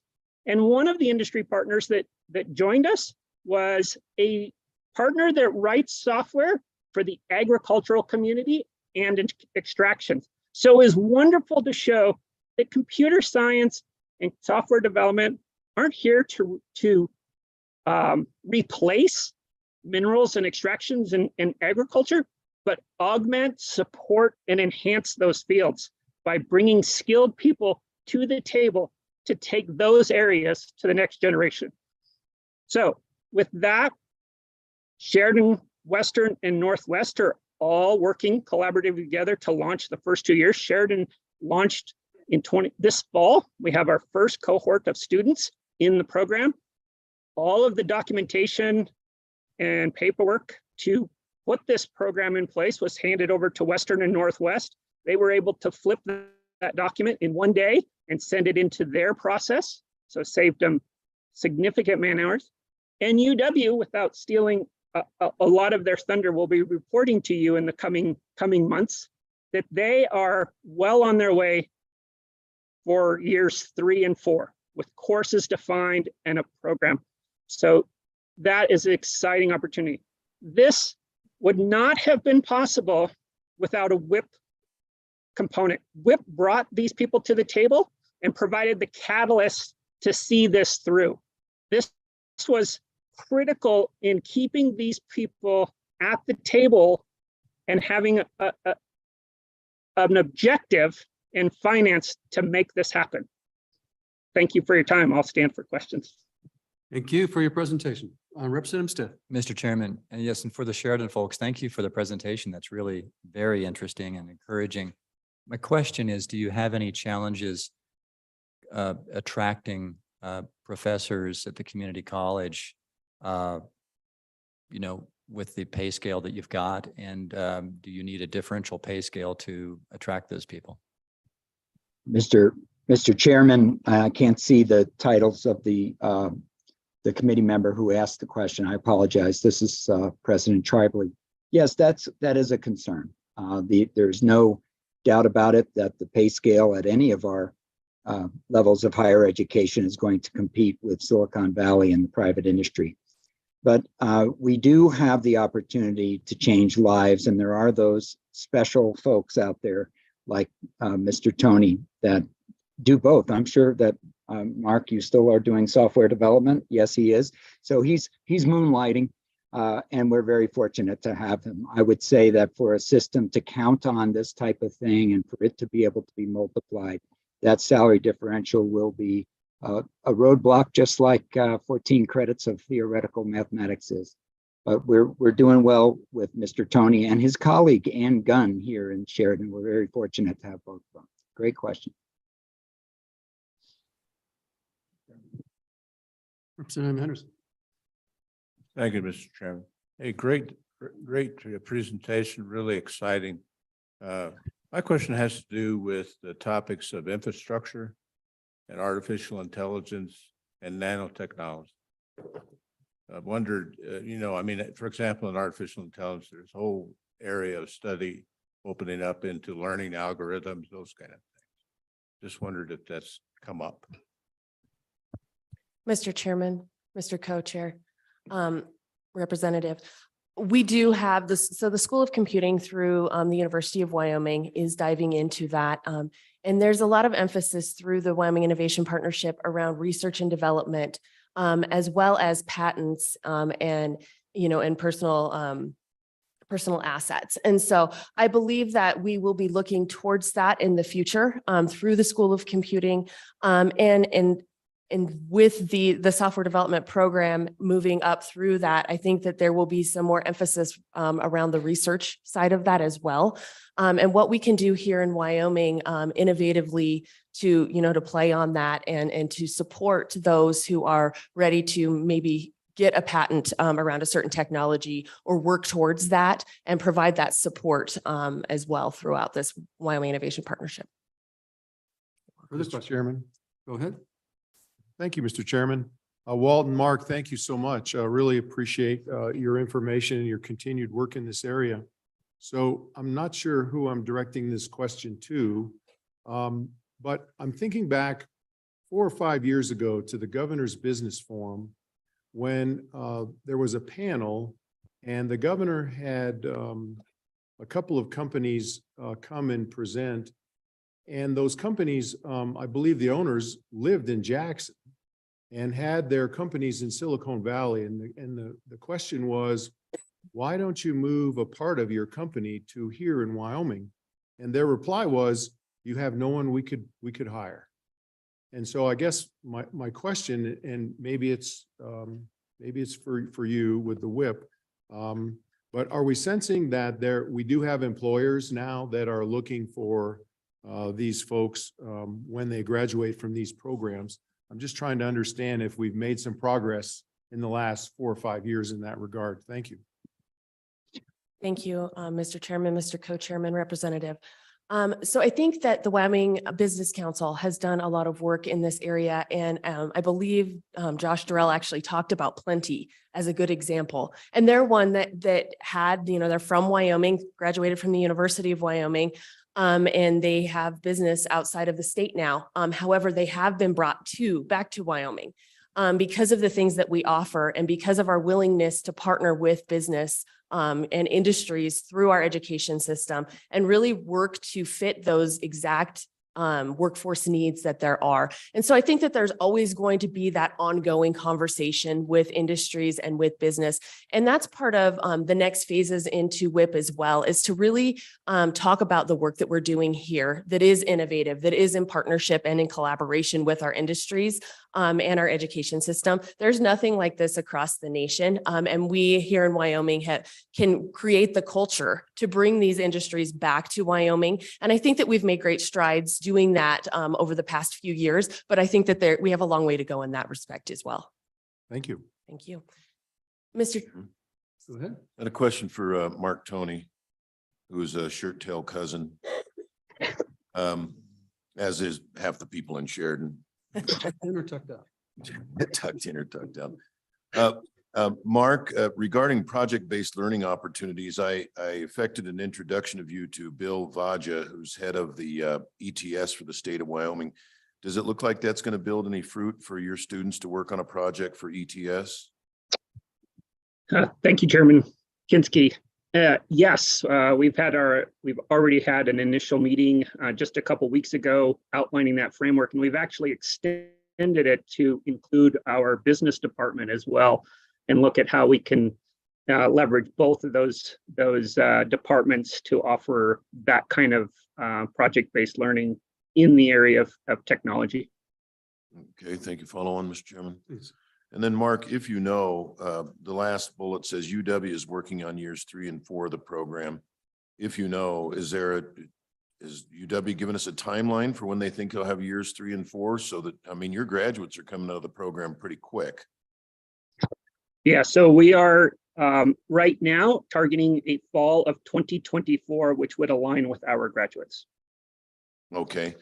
And then with respect to UW's degrees, do they have folks on faculty that have degrees in software development, or are their faculty all the traditional computer science type degrees? They have, I mean, I am a software developer. I think one of the problems with our field is we use lots of titles and it's a little confusing. What we have is instructional knowledge that can be applied to any of these fields. So whether it's internet technologies, mobile development, web applications, we have the instructors with that knowledge. What we don't have is the classes that are teaching those specific technologies. And we have met, and I shouldn't say we specifically, UW has already had meetings pulling those instructors together and beginning to outline those more applied classes that they will be offering. Okay. So thank you. Greatly appreciated. Thank you, Mr. Chairman. Okay, further questions? Go ahead. Excuse me. May I turn it over to President Dell from Western to speak very briefly about the Powerline program? Thank you. Good morning, Mr. Chairman, Mr. Co-Chairman, members of the committee. I promise to whip through my slides very quickly. Okay, at least I got a giggle out of that. So I just wanted to take a few minutes to take you through where we started and where we're at right now with the Powerline Technology Program. As Lauren mentioned, last year when we put these teams together to address the needs, the sector needs to enhance economic development and diversification in Wyoming, those teams were made up of UW reps and community college reps from throughout the state.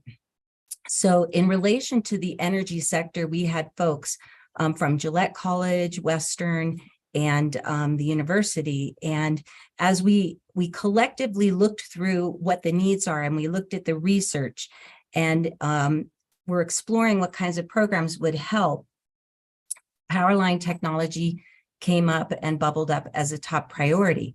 even though it's not necessarily a transfer program to the university folks at the table were saying, this is what we need.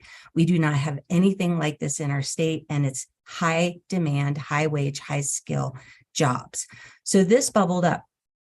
And the reason that it made some sense to locate this first program, if you will, at Western is because in 2019, before the pandemic hit, we started researching creating this program at Western. And so we had already had many conversations with industry partners about what their needs are. You know, the rural electrics, as well as, you know, the larger companies like Rocky Mountain Power. So we were in a position where we could bring this program on board very quickly. One of the other reasons we were able to bring this program forward quickly is because Western already has a robust electrical and instrumentation program. You may know the Trona Mines hire electricians, our graduates, on a regular basis.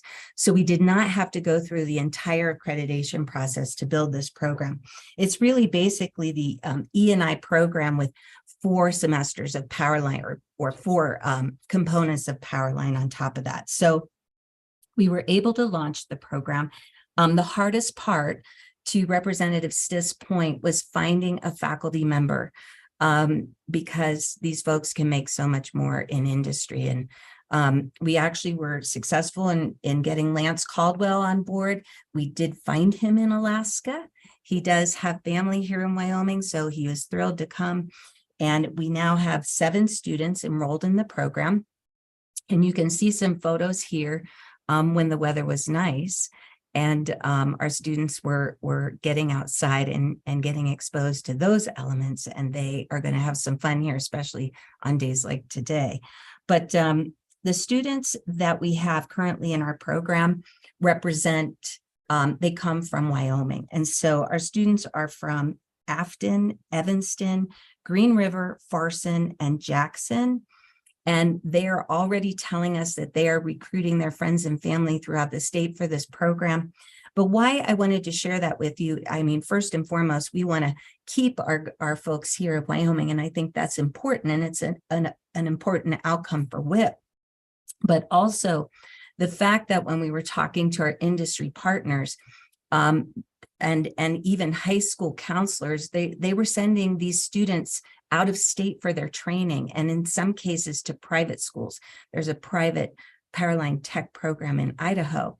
And then what they were finding is when we were recruiting students from those programs, they didn't have the Wyoming grit. So meaning they would come, they would do these jobs in Wyoming, and they would last 1 or 2 years. They just couldn't deal with the elements, if you will. And so Rocky Mountain Power specifically was very interested in supporting this program, and then hiring these graduates to stay in Wyoming, because our Wyoming graduates have that Wyoming grit. So I think that's something that we can be very proud of collectively. Again, I mentioned these are high wage, high skill, high demand positions.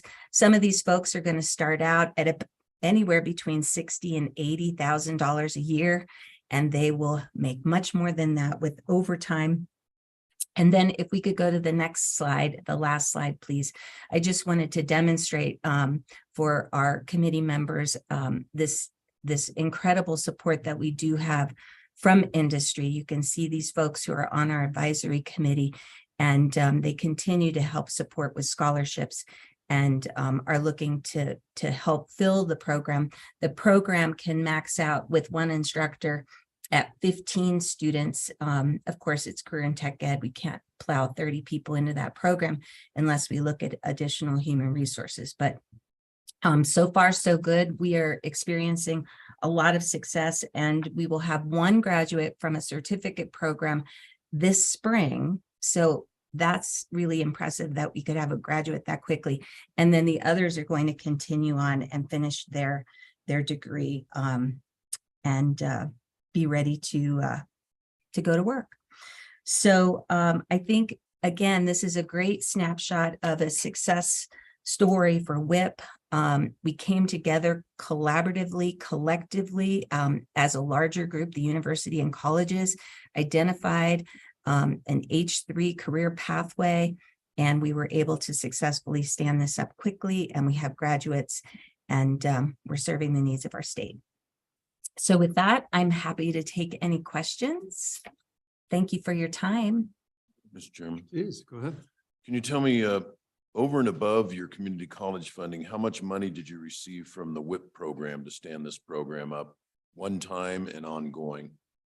So we received $2 million to stand up this program, and that is to keep us going for 3 to 4 years, specifically related to our faculty salary and benefits, without any anticipated growth in that program, meaning what exactly are we going to be looking at in years 3 and 4 if we need to double the program.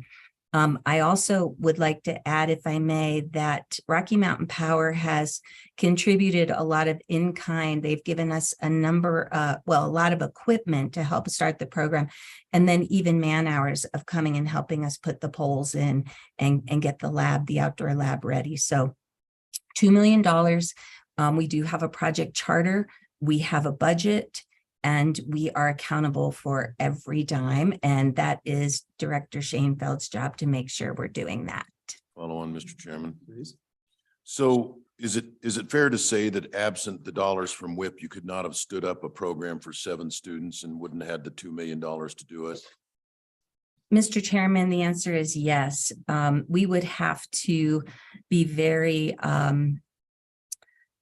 aggressive in getting outside funding to make that happen. It would have taken much longer to make that happen.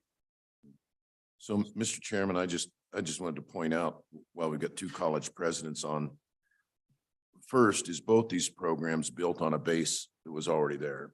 They had an E&I program in Rock Springs, and Sheridan had a coding computer program that this was built on top of.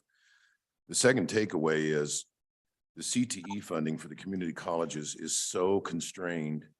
As it is, they lose money to break even. So you don't have 40 students in an introduction to English class. You've got 7, a maximum of 15, and all this equipment. And I remember my former community college president, Paul Young, used to say, it sounds easy to stand up a program, but your initial enrollment is low. It takes a while to build it. We got 7 students. There's no way you could do this with the ordinary community college funding. So if WIP does nothing else but get additional CTE dollars into the community colleges, it'll be a big success. Thank you, Mr. Chairman. Okay. Okay, please proceed. That's it? All right, any further questions? Any further questions for Lauren? Well, thank you very much. Thanks for the presentation. You bet. Thank you. Thank you. Okay, we're gonna modify the schedule a wee bit and bring in who? Don? Yeah. Parks. Come on, Darren. Come on down.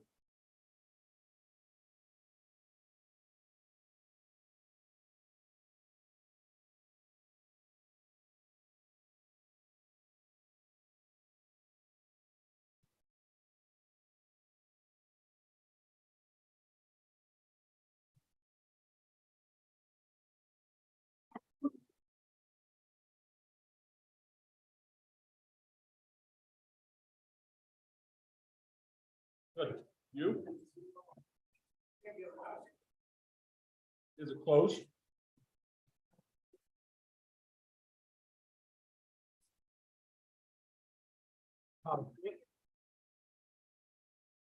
We have about a quarter plan.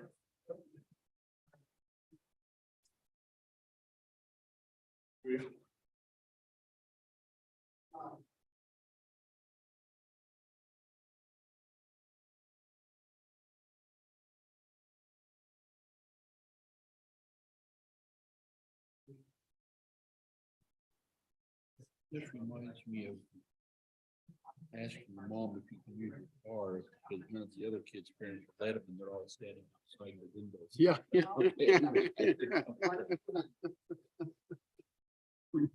So I also want to have a conversation about funding for St. Stephen's. I want to keep that in place. Game before, but I'll visit with you. So we kind of begrudging.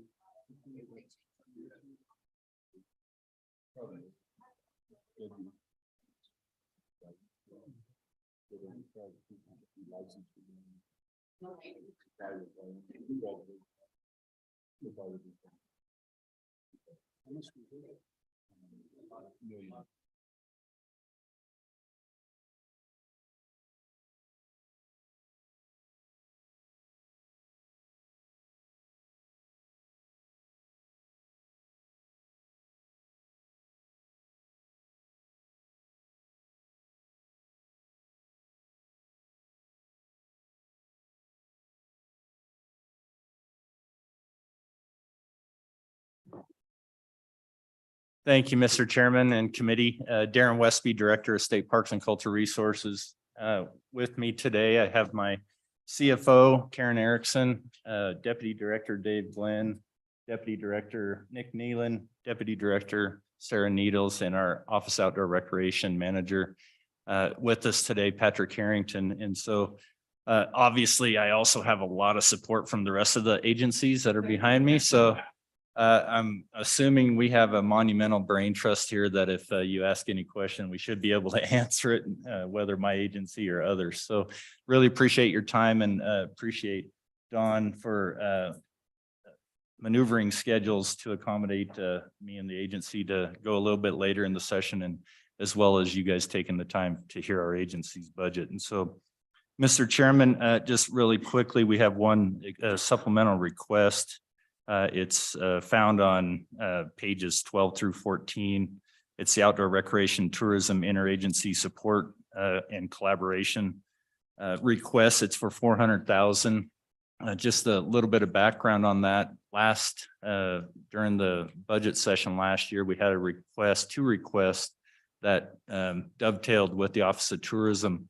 One was an $800,000 request for ongoing operations of that Office Outdoor Recreation, and one $2 million request that was for granting for the Office of Outdoor Recreation for new product and development of outdoor rec products in the state. The body chose to deny the $800,000 request and then authorize the $2 million request for granting, and then footnoted that $2 million to give us $300,000 to keep the office running so we could actually distribute the grants and operate the grant program, as well as everything that Patrick and his team does throughout the state. And so with that footnote, the request from this body was to come back with a budget for the Office of Outdoor Recreation and a request. And our budget for this office is around $700,000 a year. Our request is for 400. The budget for the office itself is 700 a year, 1.4 a biennium, but parks, with some of the inner working of some of Patrick's staff and park staff, we felt that it felt right to keep some of that money in the park side, or some of the expenditures in the park side. And that's why the request is for 400,000. This was approved through the governor's office and to be biennialized at the BFY 25 year. Just for, I guess, for your information, what the Office of Outdoor Recreation does is really tries to get out and educate not only the population within the state of Wyoming, but also the visitors. And working with the Office of Tourism, they created the Why Responsibly. I know a lot of you felt in 2020 the increase in the impact of the amount of visitors that came to the state of Wyoming and just started recreating in some of your favorite fishing holes, some of your favorite backcountry areas, and that Why Responsibly really helped educate some of those visitors to understand how to recreate in Wyoming. How we do it here is how we would like for you to do it as well. Patrick and his team also, we talk about, everybody goes, well, we're not sure that we want all these people coming to recreate in Wyoming. Well, quite honestly, they're here. They're not going to stop coming. They found a gem in the state, which we all enjoy and appreciate. What Patrick and his team is, alongside a lot of Director Schober's team, is how do we get them to ensure that we're having them go where we want them to go, recreate how we want them to recreate. And so that's his focus, is to go out into all of your communities. And you probably have heard about the outdoor rec collaboratives going on in all of your communities, and really try to come up with a focus on how to ensure that any outdoor recreation is being done appropriately. Any new development is grassroots developed from the local communities. And what his team does is get in there and put the right people around a table, bring in the right federal agencies, bring in the right state agencies, bring in private and other local public entities to ensure that when ideas get flushed out, that there's solutions to get these things on the ground. And then once we get to that point, his team is now involved in prioritizing the grant distribution, getting those funds on the ground, and really trying to establish a future going forward. Utilization of the Office of Tourism funds is, in our minds, as well as our conversations with Office of Tourism, it's a self-perpetuating type deal. When we go out and we develop new outdoor rec product, they have more product to market, which brings more people, which they get to sleep in hotels when they come, which keeps perpetuating the funding of that the lodging tax. And so we feel it's a really good dovetail on how we've been able to come up with potential funding for this office.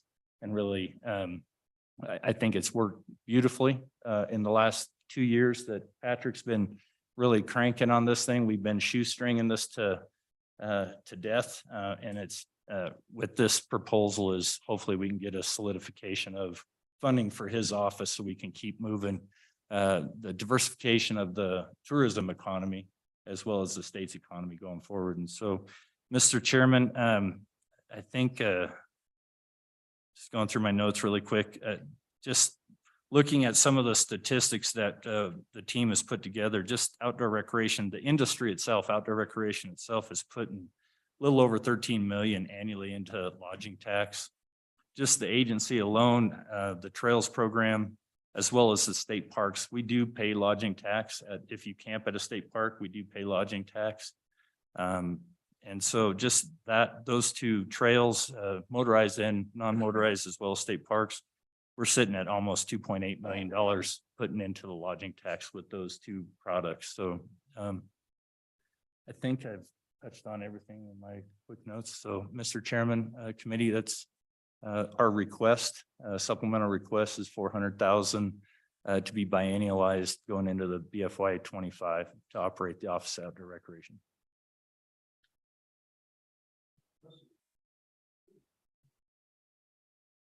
I hear the general description. I have a hard time without knowing. I mean, can you give me an example? You stood it up, you want to continue. Can you give me an example of something you did in collaboration with the local community that built an outdoor recreation that you can point to as a success? I'm having a hard time picturing. And if you got an example from Sheridan or Johnson County, that's fine, but an example anywhere in the state, just so I understand. Sure. It would not have happened but for these dollars. Mr. Chairman, Mr. Co-Chairman, I have a few in mind. One is backcountry discovery routes, but I'm going to let Patrick or Dave give you some more specific examples of what they've been working on and what the future looks like. We have, as part of the granting program, the ARPA dollars that you all approved for us to start granting out, hopefully after the first of the year.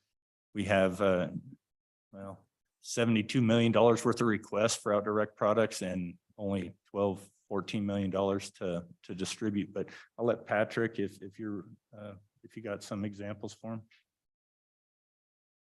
Thank you, Mr. Chairman, Mr. Co-Chairman Patrick Harrington, manager of the Office of Outdoor Recreation. I'll try to move this a little closer since it seems to be, I've had better days. But I think to answer your question, as the director alluded to, the backcountry discovery route is a really great example of one of the projects my office has been involved in. This is a dual sport motorcycle, BMW type motorcycle route from about Bags that winds a big S curve through the state, gets past Alcova over towards Lander, Atlantic City, and winds back up into the Bighorns and finishes north of Burgess Junction. we think some of the back of the napkin math there internally is about a $4 million a year economic impact from that project alone. We've also been involved with the Southwest Wyoming Off-Road Trails project that many of you have probably heard about at this point, trying to connect counties, cities, recreation areas, historic sites in Southwest Wyoming through a series of pre-existing roads, but defining a route in which that can be more appropriately maintained. And that, that's still an ongoing effort that seems to be trying to reach out to a statewide level. But those are just examples. And as the director mentioned, those two are really a proof of concept and some of the efforts our office can champion and some of the successes we'll see from that. But with the influx of ARPA funding that we received from this body, I think we will see this type of economic impact and just generally getting out in front of some of these visitation issues. I think we'll see that exponentially grow in the next couple of years once we're able to make those announcements of those projects and get those projects completed. Mr. Chairman, so the Southwest project I thought was already underway before ARPA even came along. It was a group of communities trying to make that happen. What did you add to what the communities were already doing, pulling themselves together? What did you add? Money? Mr. Chairman, the ARPA dollars and Southwest Off-Road Trails, we've not seen any intermixing of those two. My office was championing that. My predecessor, Chris Floyd, was championing that. What it's been is a lot of support in public meetings, a lot of support with those local governments, county governments, talking about the impacts of this potential project and really winning champions through that work. And so they're disconnected, ARPA and Southwest Off-Road Trails at this point. So, Mr. Chairman, follow on. So you haven't sold me yet. I'm still not seeing what you added to what the local communities are doing. My experience, it's usually somebody at the local community that's on fire to make this thing happen. And convince me that it wouldn't have happened without you. Mr. Chairman, Dave Glenn, Deputy Director of State Parks. Maybe I can help with that. Okay. You're dead on regarding having that champion. What we have the ability to do is bring all the players to the table, and including federal agencies, and make them find ways to say yes. We've had great leverage with federal agencies to sit down and work with them, where in the past they've said, nope, NEPA, not going to happen. We have the ability to put pressure on them and work with them to say, there's a champion in this community that wants to build a mountain bike trail up Red Grade. We want to support that. We want you to help us get to yes, Forest Service. How do we do that? And we work through those processes. So there's examples of that. There's the Greenway, the Blue Way, excuse me, on the Bighorn River, where a group of people got together. We facilitated the conversation, looking at putting a Blue Way trail in from Thermopolis all the way down to Lovell, where people could canoe, pull out, picnic, do things. Really provides a large economic impact to those communities. I hope that helps. Thank you. Mr. Chairman. Thank you, Mr. Chairman. Morning, Director Westby. Wanted to ask, it's all very exciting and we're all excited about the growth and what that can bring, but there's also a downside.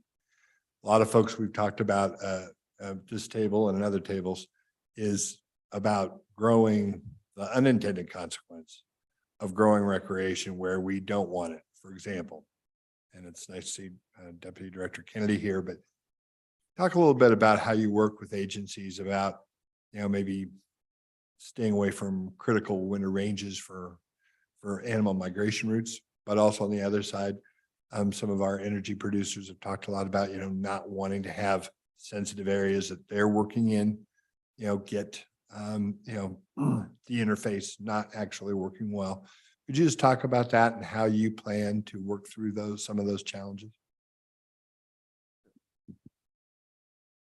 Mr. Chairman, Senator Guru, it's a great question. And really, when we started this office, it was, let's bring everybody in. Let's talk tourism. Let's get them here. Let's keep them here longer. Our mantra was one more night, one more cheeseburger. And that's really changed since COVID-19, or one more sourdough pancake in your case. But I think that's changed dramatically since COVID. And we've really changed to what we call EDC, where we educate people on the appropriate way to camp. We disperse them in places where they can be dispersed to communities that want them. You know, Pinedale says, hey, give us some of those Jackson people. We want to help. We help with that. But then we also really focus on concentrating folks. Places such as, you know, south of Highway 191, Representative Stith, where there's great sage grouse habitat, a lot of oil and gas development. We're working with the Southwest Collaborative right now. It's like, hey, should we build another campground so we can concentrate folks so they're not dispersing in some of these areas, sitting on the only piece of water for 10 miles where sage grouse need to get their water. So we've really focused on that. We work very closely with all the other agencies. Patrick heads up a team that works with state lands, Game and Fish, YDOT, Office of Tourism, and one other I can't remember, Business Council. And we really focus on those things and say, okay, how do we do this? And how do we do this strategically to where people come in, they spend their money, we're educating, dispersing, and concentrating them, and then they go home. Go ahead. Mr. Chairman, there's a question, but just an observation, Director Westby is this group behind it reminds me of my when my kids were at home and everybody else's parents said, no, you can't take the car to go skiing. And so they come to ask their mother, and all their friends are peeking in through the window and seeing if you're going to have success. And so you got all your gang here behind you, and we wish you success. And we hope you can take the car and go skiing. But Assistant Director Glenn, so if I'm understanding correctly, this office was created a couple of years ago as really a director of from the executive branch, and then we didn't provide a way to do it. Now we've directed you to do it. But in the last years, you talked about some of these collaborative efforts. You've had that, I'm trying to remember what it's called, outdoor collaborative issue that you've had around the state. I've been able to attend a couple where we have had the federal agencies, Bureau of Land Management and US and the Forest Service and Fish and Wildlife, helping those local ideas come to fruition and navigate through that process. How many of those did you hold over the last couple of years? Mr. Chairman, Representative Larson, we have 7 that are going around throughout the state. The other thing I would throw out as well is not only were we working at the local level, Patrick and our team, we meet with the regional directors for the Forest Service, the recreation directors quarterly, and we have conversations with them. We work with YDOT. They say we have a parking issue in Tensley Canyon and they're parking along the highway. What do we need to do to help with this? So we made a lot of good headway with the federal agencies in order to kind of help them understand where we're at and help them figure out solutions. Again, find ways to say yes. You assist in either fundraising or grant writing or anything like that for local entities that are trying to find funds to move forward on projects? Mr. Chairman, Mr. Co-Chairman Nicholas, yes. What we try and do is the collaboratives work together and they come up with a plan and they say, we want, there's one in Cody right now where they're talking about something called the Outlaw Trail. And it involves motorized, it involves non-motorized, it involves shooting sports. And they say, we want to do this. And we say, okay, well, there's potentially some ARPA funds available. We go out and help them shake the money tree with RTP funds. We're the pass-through with that, potentially LWCF, what it is. And then we let them know of all the other grants that are available for those types of projects. We don't apply for them, but we provide that service that's one-stop shopping. Here's the piece of paper with all the opportunities that you have to go out and shake the money tree. Okay. Senator Steinmetz. Thank you, Mr. Chairman. Hi, everybody. My question is regarding private property rights, how you're educating the recreation population on that that's coming into our state. For example, when we had the solar eclipse, we had people camping at our head gate thinking it was a stream and building a fire and putting up a tent. So that is one question. And then secondly, could you follow up with the status of Gray Rocks Reservoir and the situation there? Thank you. Mr. Chairman, Senator Steinmetz, great question. And it's one of the things we're very sensitive to. There was a bike trail proposed for a little while between Douglas and Casper. And we said, have you talked to the private landowners yet? And they said, no. And we said, we're out. and let us educate you on this a little bit. And I also think working with the Department of Tourism on the Why Responsibly, if you go to that website, it talks about respecting private lands. But I'll give you a recent example. We had this backcountry discovery route where we went out and actually talked to the communities and said, do you want this? And we helped them create a route to the communities that wanted them. We heard some issues. There were a couple of issues where a couple of gates were left open, and we got after BDR. Patrick called the team and said, you need to post this, you need to do these things, and you need to educate your folks on this, and we're going to help you with that. And the problem was fixed. They're responsible users. They're usually relatively wealthy. You drive through where the Virginian is, Medicine Bow, they have a big sign now that says, welcome BDR riders, because they want people to come through that area. So I hope that helps answer your question. Oh, Gray Rocks. Where Gray Rocks is right now, we've been working with the Game and Fish. They've submitted a request for us to go through the site criteria process, and we're just starting that process. And that's a process that's by statute. We go through, we hold public meetings, we talk with local elected officials, we talk with folks, we come up with a plan, and then we'll be coming back to you if we decide that this is something we think we should take on. We'll come back to you and say, here's our idea, here's our concept, what do you think? Okay, further questions? All right. Darren? Mr. Chairman, thank you, and committee. And I have a few things if you would like me to get into as updates. Last year, you all also authorized us to purchase the Collins Building, the State Trails Building up there in Lander. Sure, go ahead. And we've got a great audience. So let's Just take an advantage of it. update. I know I'm looking at Dawn to see if I'm stretching long enough, but just giving you an update there. We have the appraisals back. We have the assessment, the deep down assessment that you all requested back. We are going forward with the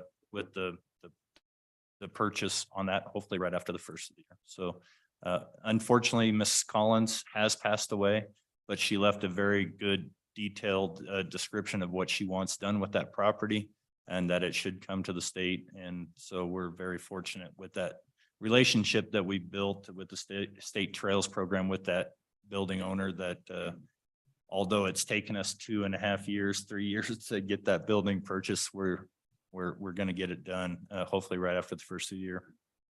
The other one is the state museum level 1, level 2 study that's being done. We have a contractor on board. We had our kickoff meeting yesterday, and hopefully we'll have a level 1, level 2 study on 2 options for the state museum expansion or new building, hopefully by the end of June. And so hopefully we'll be able to present to the State Building Commission at that point and to this body when that comes available. And Mr. Chairman, I don't know if you're interested on any bills that were happening over the interim, or if the chairs of those interim committees have given you updates on potential bills that are coming out that may get re-referred to you. I don't know if you want a heads up now, or if you want to just wait to see what happens during the legislature.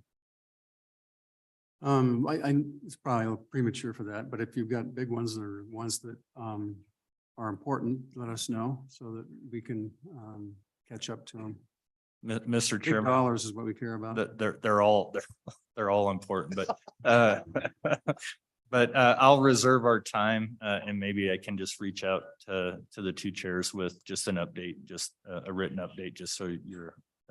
Well, as the governor says, strike the iron while it's hot. So Right. No, that's making hay, right? yeah. Thank you, Mr. Chairman. Director, you referenced the level 1 and level 2 on the museum. You said there's 2 options. Could you just briefly describe what the 2 options are? Sure. Mr. Chairman, Representative, thanks for that question. So the State Museum, as we have it right now, is inadequate, not only in space, but environmentally. Our artifacts are not being cared for the way that they should be cared for, whether it's in the building at the Barrett Building or out at the Unicover Building where our curatorial facility is. It's just environmentally, relative humidity, temperature, it fluctuates so much that we're losing artifacts and damaging artifacts. And so what we requested for the level 1, level 2 are 2 options. One, in a current expansion in the existing building that we have, either expand into the existing footprint or add square footage to it, to the south, probably more than likely, just from a spatially awareness piece, or a brand new building. And so what we didn't want to do is shoestring ourselves into an expansion, but not look at what it would cost to build a brand new building, and what if they're not, too far off, and would it make more sense to build a new building if we can then reapportion some of the space that was the museum now into office space for the ANI's controlled box that they have as well. So that's why we did the study, very much along all the same lines of why we purchased the State Trails building. Representative Walters, you kept asking, why don't you just build a new one? Why don't you build a new one? Well, we had to go through that analysis to ensure that purchasing this building was the right choice versus building a new one. And so that's the same kind of concept, is hopefully we'll have two good options, very well vetted to a level 1, level 2 level. And then we can make a good solid decision going forward. Well, we'll present it to you and you'll help us make that decision.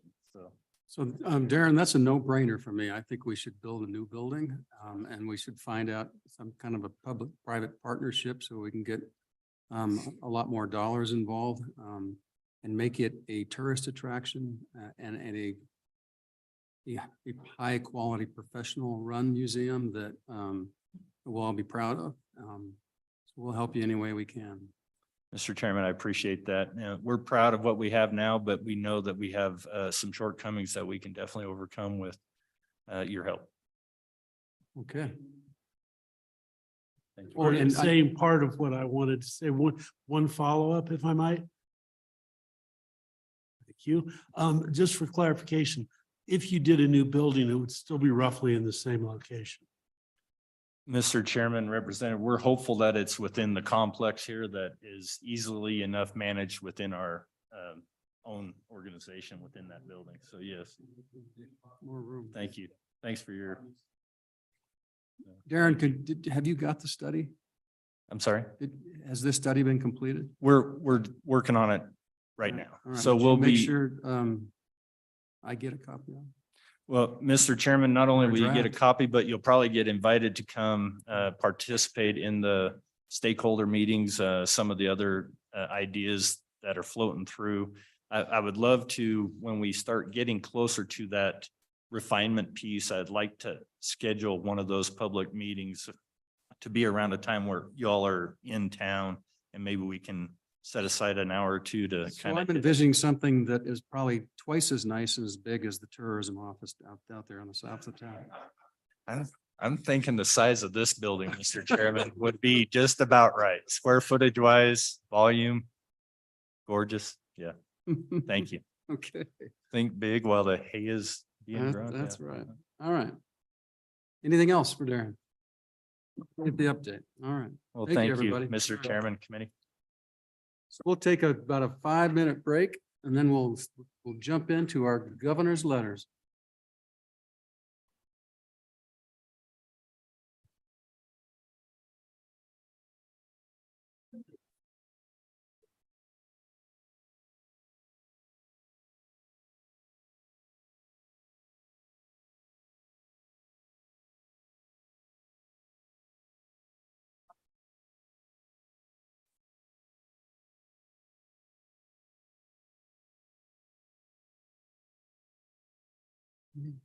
How are you? Yeah, I agree. Yeah.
Okay,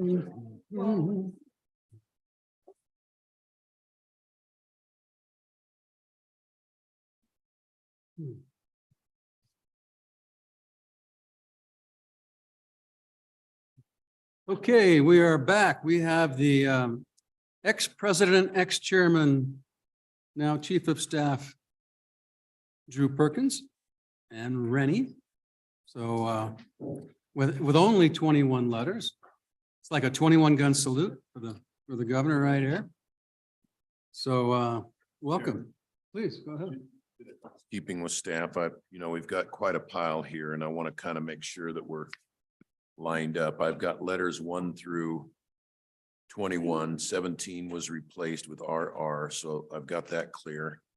Then I've got a stack of things with a yellow header that have a number GLARPA 3, 4. Do those go? Where would those align? Mr. Chairman, if I might, there's actually 3 groups. You walk through the first group, which are the official letters, and I believe the governor's office will be primarily referring to those. The second group of letters are those ARPA supplemental materials. The committee, I believe back in October, requested advance materials with respect to the ARPA requests. And so those have been available to the committee for a couple of weeks. They are supplemental information to, I believe, letter number 18. And then finally, there are, I believe, 3 additional handouts that are also supplemental materials. There is a large 11 by 17 handout that is an explanation of the inflation adjustments, which I believe relates to governor's letter number 4.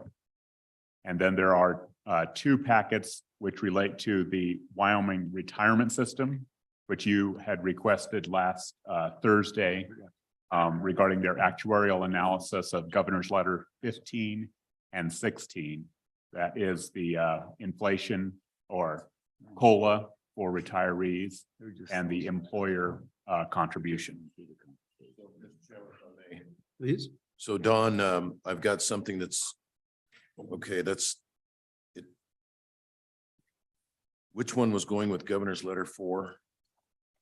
That's the large handout. It's basically looks like a spreadsheet, 11 by 17. I'm holding up right now. Okay.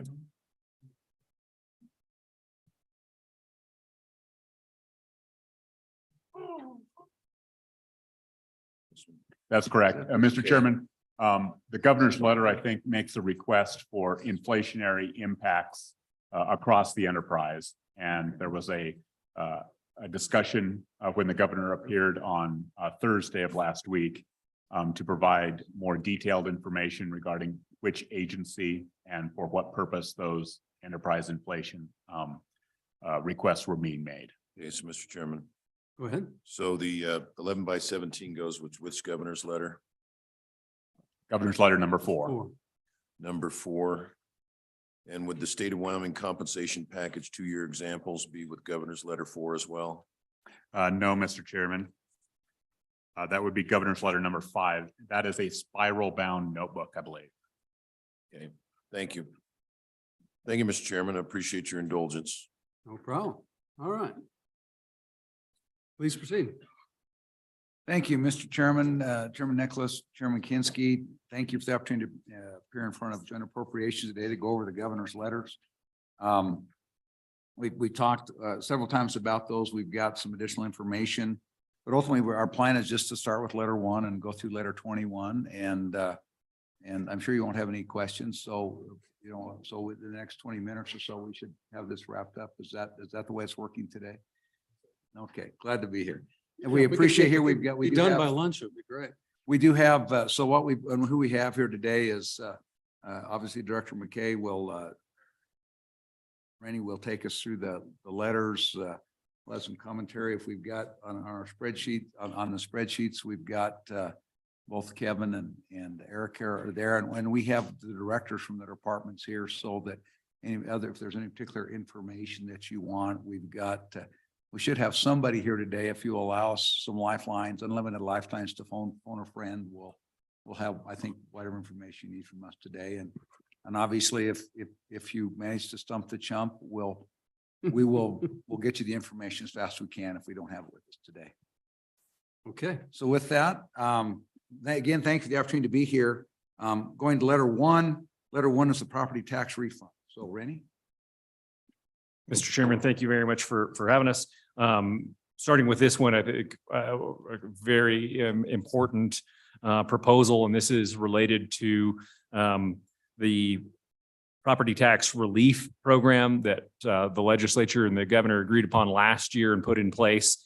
And we do have an update for you.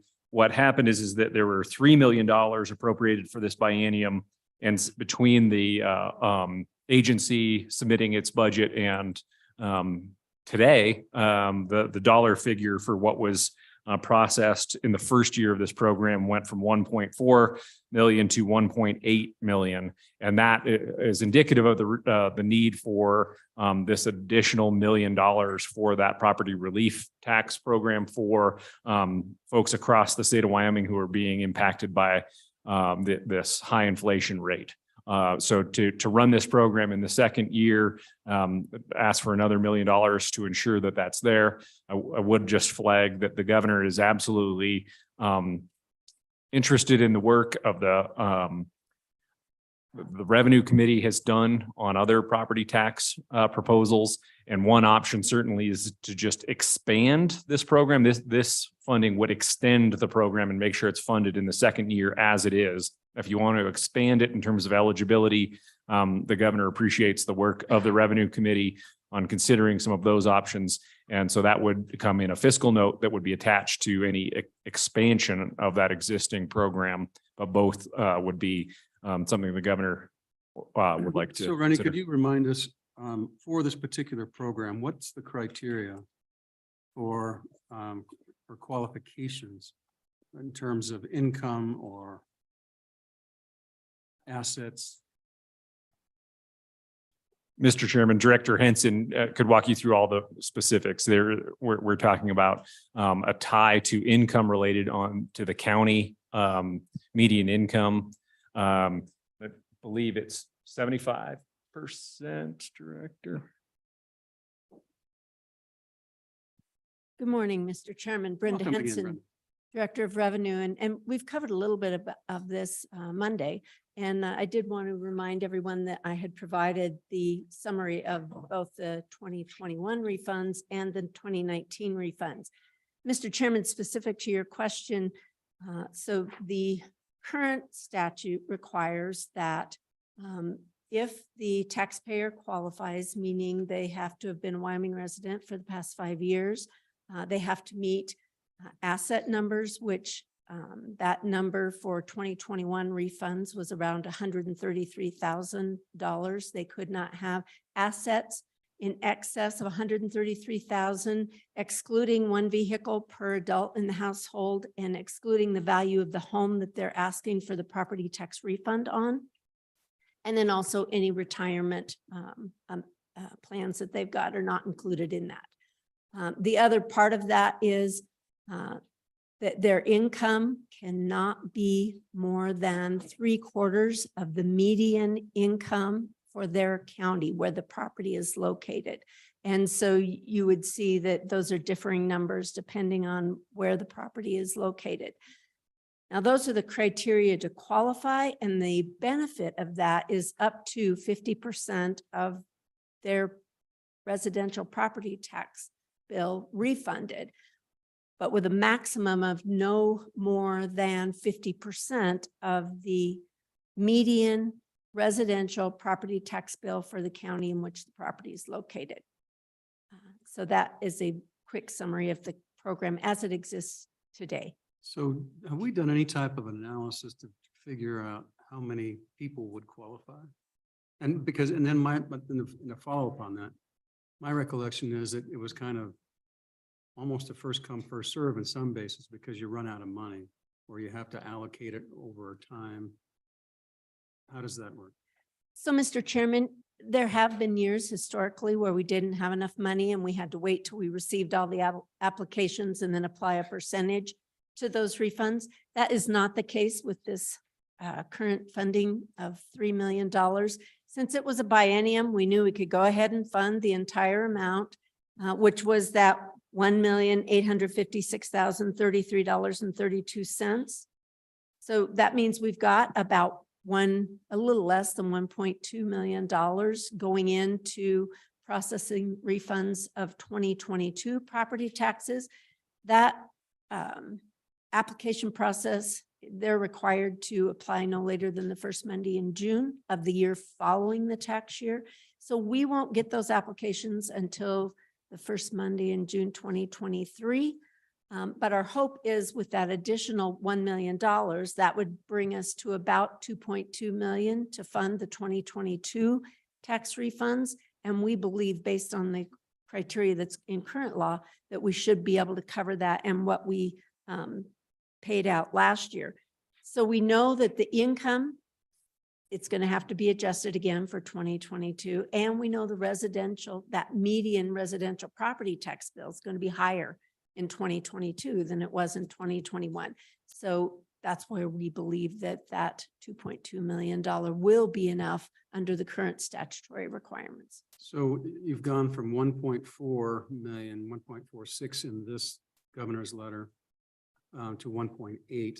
So how many more applications over the 4,400 have you received?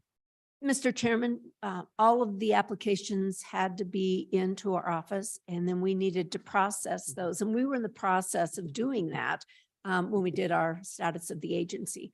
All of the refund checks had to be mailed out no later than September 30th of 2022. So that number of 1.8 million is actual, and that's the total. And so We it's won't- capped at the number It's of done applicants. for 2021 refunds. That's correct.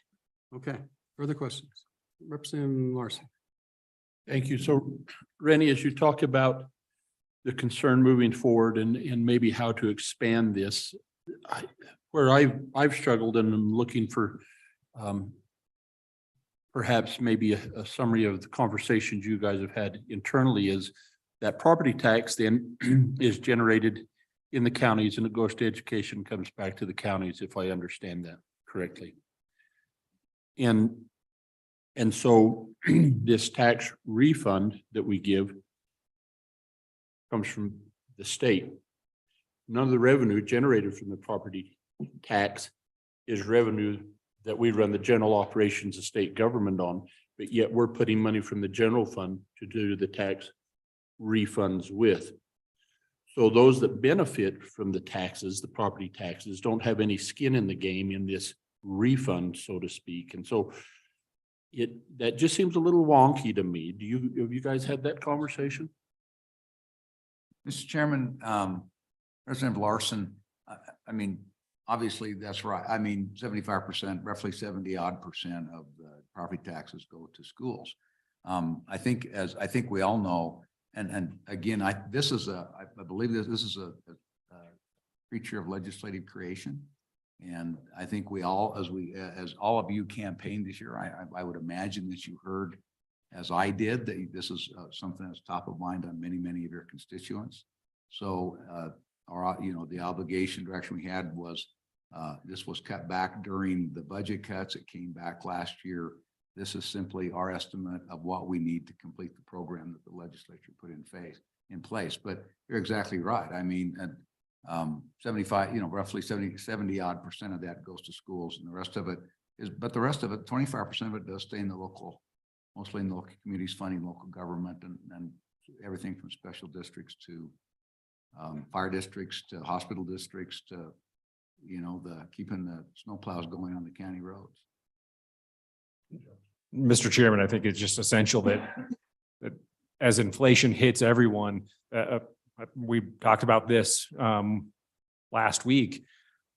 There needs to be some means to help all citizens of the state who are impacted by inflation deal with that. And so we think, this is a good program that you all set up. And the decision about whether or not to expand it or not, I think is a great debate to have. Do you want to go to 100% of the county income level. And then Director Henson and her team have worked really hard to implement this program, could be looking at what that would cost to the state. But certainly, across inflationary impacts, as the governor has said, and multiple times, it's a double-edged sword.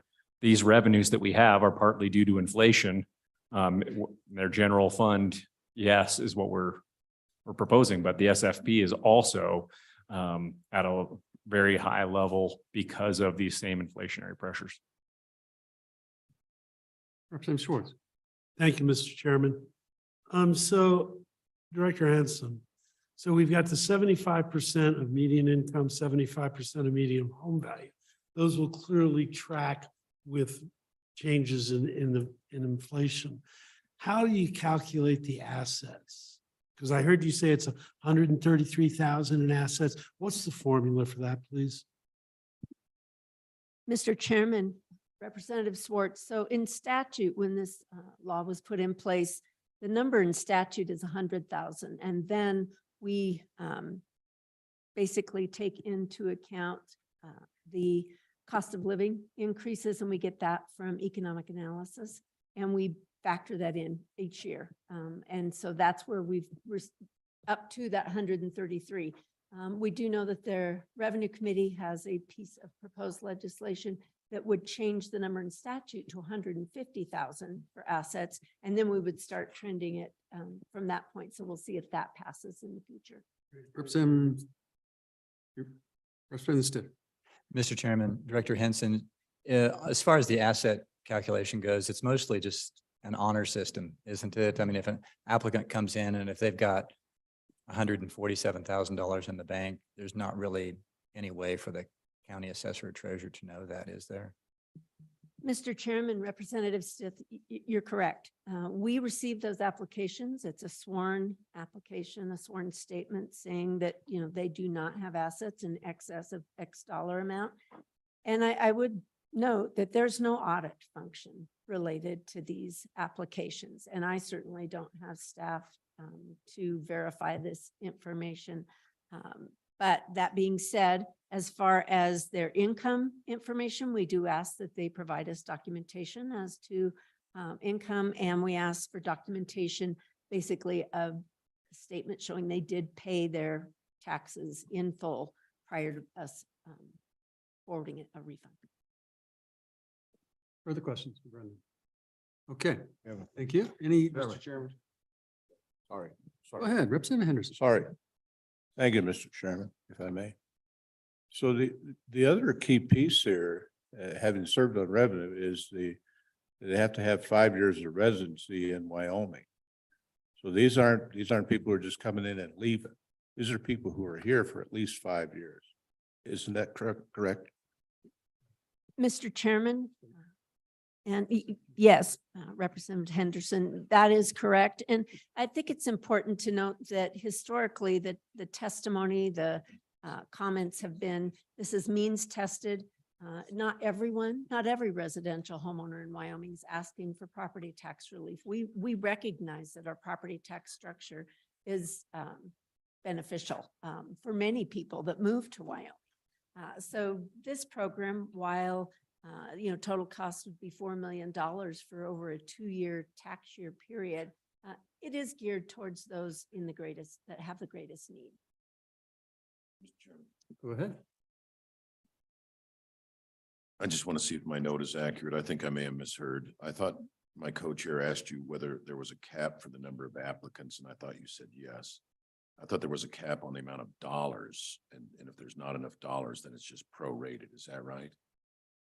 Mr. Chairman, Co-Chairman Kinski, we have had that situation where there was not sufficient funds in the second year, and we did have to prorate it.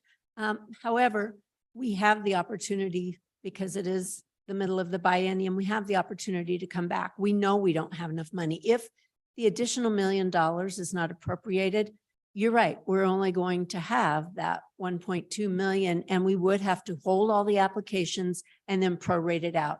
So that's certainly a policy decision by this board. Thank you, Mr. Chairman.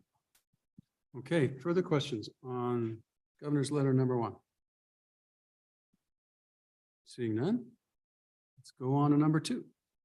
Thank you. Mr. Chairman, number two is very simple.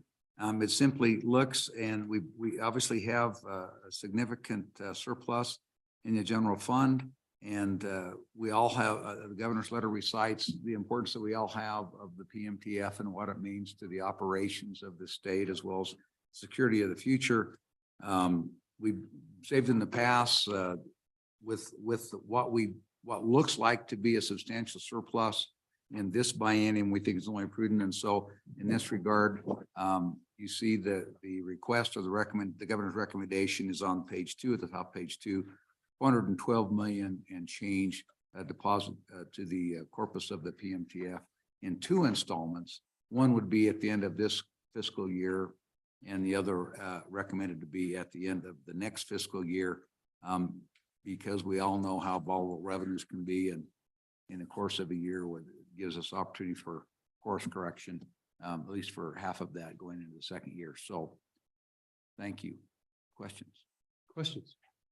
Mr. Chairman, Mr. Co-Chair. I agree with the intent of the letter. I just have a question on paragraph 2, page 1, mid-sentence. The statutory 1% has been diverted to general fund since 2016. Didn't we run some of that into the permanent mineral trust fund within the last couple of years? Or am my memory wrong? Mr. Chairman, my memory is the same as yours. We have, if you look, I think overall, that it has been diverted into various general fund or other purposes for considerable time. And I think being a year before last, we've been able to designate, and that is headed to once again to the corpus for now, unless the legislature decides to differently. Thank you, Mr. Chairman. Thank you. Representative Schwartz. Thank you, Mr. Chairman. So it's the number is rather specific, in 9 digits. I'm just curious what the formula for that was. It's the Wheel of Fortune. We're happy to round up, Mr. Chairman. Actually, if Kevin can give that answer precisely if you're interested. Mr. Chairman, that is the precise number of how much money we have in revenue replacement in the general fund agencies that we will have to convert back to general funds in 25, 26. Very sneaky. Mr. Chairman. Go ahead. And just if I can just amplify off that second point.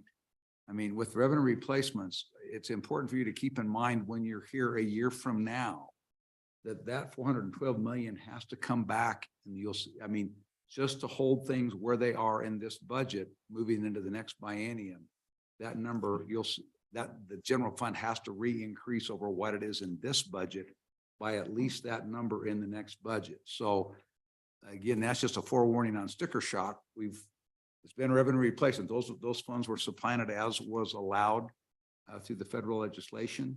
And so just, hold on to your hat when that comes back a year from now. The general fund, just holding all things equal, will increase by $412 million general fund expenditures in the next biennial budget. So just keep that in the back of your mind. That's just because those were substitution of dollars for dollars. Which makes you wonder why we would put all that much money into the permanent fund. Okay.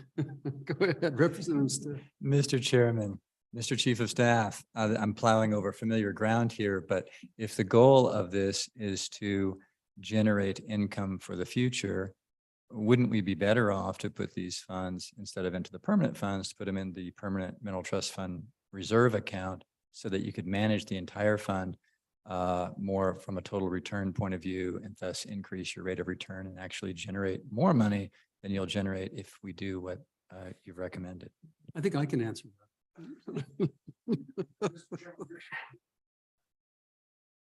No. Yes. Go ahead. I mean, Mr. Chairman, those are always the questions that you wrestle with about putting money into an inviolate corpus. And we talked a little bit about this the other night in our informal gathering, but again, having, if we look at folks who have endowments, at some point they have to make the decision to put that money aside for the future forever. so that you can have income off of that. Finding that balance is not easy, but our predecessors were dedicated to that, and that's how we find ourselves in the fortunate position we are, because they had the courage and the commitment to make substantial contributions to those corpi, which is plural of corpuses anyway. That so when they had the opportunity, when times were good, and as a gauge and a hedge for future income when times aren't so good. And so it's up to, that's the governor's recommendation, but obviously this body gets to wrestle with that just as we have. Okay, further questions on this particular letter? Further questions? Okay, well, let's go to Governor's letter number 3. Mr. Chairman. Go ahead. Want to again thank the legislature for making the investment in the matching fund that was set up last year.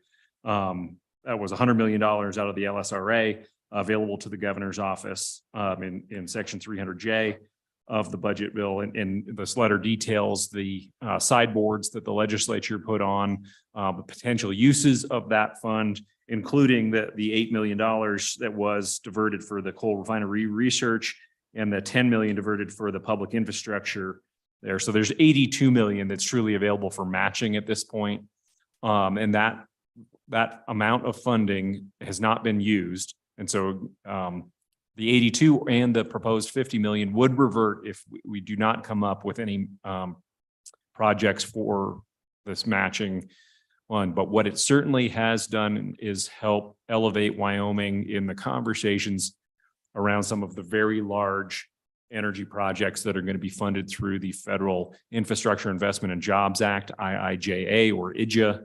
And so what we have learned over the last year is the size of the investments that it would take. I think everybody who's been following CCUS commercialization as it's been developed and discussed knows that those plants or projects at a commercial scale on a coal-fired power plant cost about $1 billion today.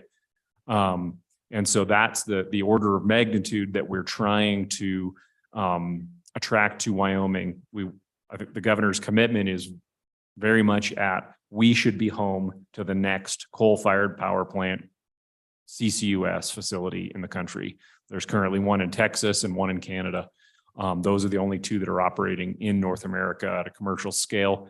We think Wyoming should be home to the third. So you helped make that possible and have really kept us in the conversation. The first phase of this from the federal government is they look at doling out, I believe all told, there's $2 billion or $4 billion to be dispersed to projects across the country. The first phase of that would help do more analysis, and we are in conversation with utilities and developers at potentially being the applicant to go forward to continue to be vetted for especially that project. But there, as you see from the list, there are a number of other potential projects for this energy matching fund. And my colleague Randall Luthi is here if you've got any other questions on this fund. But we do really appreciate what was done because it has helped Wyoming really be in the conversation nationally about trying to continue its leadership on issues like CCUS.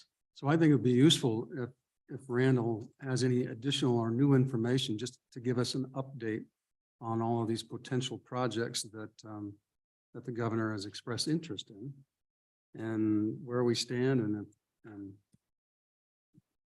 Thank you, Mr. Chairman. Randall Luthi, Office of Governor Gordon.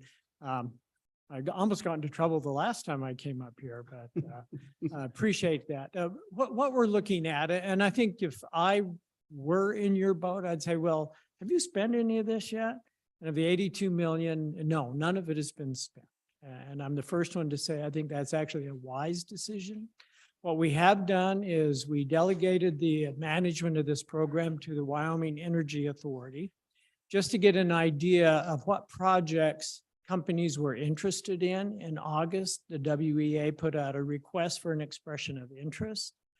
We asked them to combine it to actually limit it to carbon capture projects. They did not. But it came in, those requests came in excess of well over 100 million. So we're just looking at those right now. From the Fed side, the biggest funding opportunity should be out in January for a pilot project, commercial size pilot project on carbon capture. Most of the partners that are looking at it, potential partners, and those would be utility companies, are looking at the amine technology, which is the one that has been tested in Texas. They know it works, but it is looking at $1 billion. And frankly, the governor's fund couldn't, purchase one whole project. But I think what it has enabled us to do is we've been able to show companies that, yes, we're very interested in this. We're going to be able to show the federal government that is still okay with carbon capture and sequestration and utilization, that we are interested in pursuing these projects. The other avenue that is available to us would be the hydrogen hub. Many of you have asked some questions about that. The concept paper for the 4-state hydrogen hub has been submitted. That the 4 states are looking at projects in each of those 4 states. Once again, we hope the project owners themselves provide most of that funding, but we stand available and able to assist on some of the easier things. Within the last 3 weeks, I have had 2 utilities companies come into the office and say, okay, we get it. HB 200 says we're going to actually look at carbon capture. We're looking at it. We realize that now coal, fossil fuels is an important part of reliability, resiliency to our grid. We're going to be pursuing, and we may very well be, seeing if we're eligible for some of the governor's funding. The third part of that was the $10 million. One project that has already been encumbered for. It was a road removal, and there's another application for another road, not removal, a road moval, I should say, in order to develop more coal. And there's another application in the works for that as well. Questions for Randall? Senator Steinman. Thank you, Mr. Chairman. My question is in regard to the hydrogen hub. There is significant concern that we are in a drought situation and it requires a lot of water that will actually be destroyed by the process to make hydrogen, regardless of whether it's natural gas is used. It requires water. So could you answer where you're anticipating the water to come from? Mr. Chairman, Senator Steinmetz, some of those details are yet to be worked out of where the project proponents believe the water is going to be used. We are, unofficially, we are pushing blue hydrogen, which would be natural gas, which takes a lot less water. We've asked the project proponents to look at produced water that, oil and gas companies are already producing to see how it can be used. Water is a major concern throughout the state, and I appreciate a reminder of that. Mr. Chairman. Please go ahead. Mr. Luthi, I thought the natrium or nuclear was part of the fund purposes too. Am I incorrect in my memory? Mr. Chairman, Mr. Co-Chairman, at this moment, Natrium doesn't need our funds. Okay. But is that part of the express purposes? Well, we did put nuclear in there. Other companies have expressed interest as well. But frankly, if they don't need it, I don't see a reason to use them. Okay. Thank you, Mr. Chairman. And so it occurs to me that so now you'll have $200 million, or well, $82 million plus 50. So really it's 142. But if a sizable project became available and you needed 250 or 400 million, I'm wondering how there ought to be a mechanism, whether it's through a special session or through some other act that we can do to say that we are interested in that and we will make the funds available under the right situation or circumstances so that the governor can wave a bigger flag. And why wouldn't we do that or figure out a way to construct, a representation of commitment of some amount with our, because all that money is not going to be needed all at once. And I think that it makes sense there. I mean, maybe we even put a $500 million price tag on it and say, and we're willing, ready, willing, and able to do it under the right conditions. Mr. Chairman, certainly, I would never tell the legislature no if you want to put more money into that. Well, we don't And have I'm to. more we than don't have- willing, I know the governor is more than willing to work with maybe a mechanism of how that could be triggered. There are should ways that that we exactly happen. can do this without actually putting it in the bank account. And Absolutely. So we ought to brainstorm that a little bit, just to demand, so we can compete with Texas and so we compete with the folks that have real money. Mr. Chairman, I couldn't agree more. Possibly one other aspect that might be of interest to the committee is that Congress recently changed what they call the 45Q tax credits, which greatly increased the amount of tax credit a company can get for capturing carbon. And the biggest credit you can get is actually sequestering it. And when I say carbon, I'm referring to CO2. But there is a smaller tax credit that could be used for other uses such as enhanced oil recovery. Mr. Chairman, Please, go ahead. the mechanism might be one of Chief of Staff Perkins's legislative favorites, a joint resolution. He was always a big fan of those. Yeah, I mean, at a minimum, basically.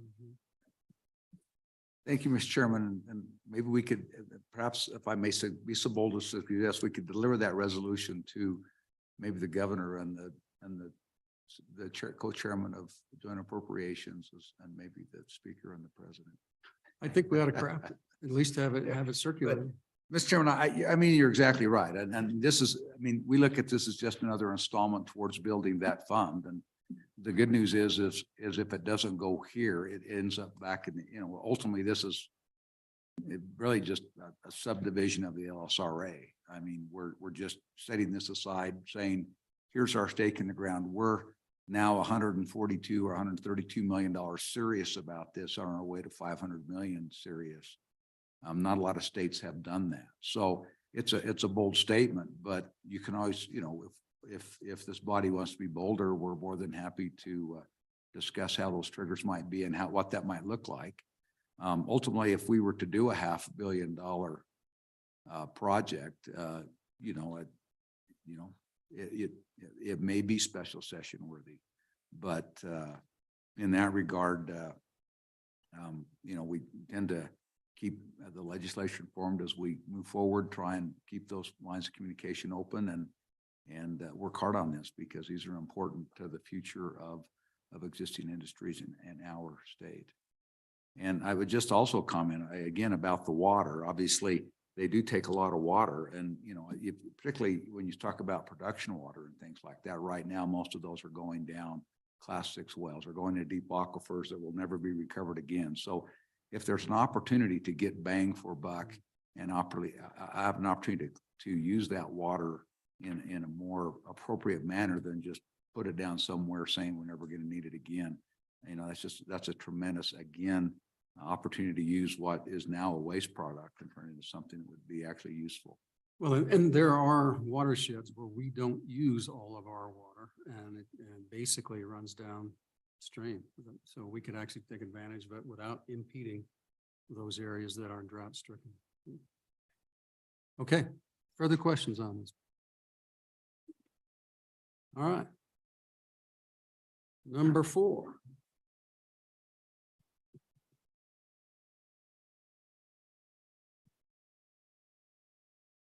Play by play. Okay. You guys flipping a coin? Rock, paper, scissors. Mr. Chairman, I lost. But obviously a very important one for agencies because as we've been talking about, inflation continues to be a very significant factor in the lives of people across the state and businesses across the state and also for directors of agencies. So as Co-Chairman Kinski pointed out, you have the spreadsheet with the table that breaks down the specific code and need for inflation by agency. And so you can get a good sense of where these are hitting agencies And we can all stand ready to take questions if you have anything specific about this, but we sure appreciate the budget department's work to study this and base this proposal on the data from the last 12 months. And as we look ahead, again, our proposal would be to use these funds through the end of the biennium. And fortunately, you will be back in town before the end of the biennium. So if there are any other critical needs, we would be coming to those in the standard budget and making some requests for something effective immediately to help an agency through the end of the biennium. But, you know, for instance, if the Department of Corrections is not able to afford food, if that inflationary cost just keeps going up, then that would be kind of the type of critical need we may come to you to flag for you. But we also appreciate that you have created reserve the flexibility in the contingency accounts in the governor's office. So if it was within that, that could be potential use of those dollars. But that's how we're looking at this, and we would definitely be keeping you updated throughout the interim too on inflationary costs and how these figures change, so that you're well aware of what is coming in the standard budget. So how did we come up with this figure? Kevin? Mr. Chairman, we took a very conservative approach, in particular to what Director McKay had said, knowing that next year, and depending on what direction inflation heads or how severe it becomes, we'll have another opportunity. I would like to say that this is an ongoing request, but not biennialized. And this is for the experience over the last 12 months only. We set up several models in the state budget department to come up with a methodology of calculating this. One naturally was observed was just to come up with a percentage and add it across the budget centers. That one was obviously rejected early because we wanted to make sure that we compared the performance of the existing budget to what the agencies are experiencing, which we did. Then we chose 1 month, 3 months, and arrived at the last 12 months. So what we did was we chose the last 12 months of actual experience of the agency's budgets in these centers, which include travel, out-of-state travel, utilities, food, medicine, and leasing. So we looked at that from that perspective, knowing that, okay, we've experienced this to date. If we are in position to be nimble with the next iteration of this next fall or December, if we are still in the same environment. But what we know right now, we are very conservative on this estimate. Now, there's other aspects of this. We looked at inflation across the enterprise, and there's several places where you'll see these comments that are not in this letter. You'll be hearing about compensation today. You've heard about CapCon and major maintenance as well, but those are carried in separate instruments other than just what this would be the normal operations of government for those categories. Senator Larson. Thank you, Mr. Chairman. I've got a couple of questions. I noticed in agency 048, they had in their unit 461 and 50/50, so that's in healthcare financing in the veterans home.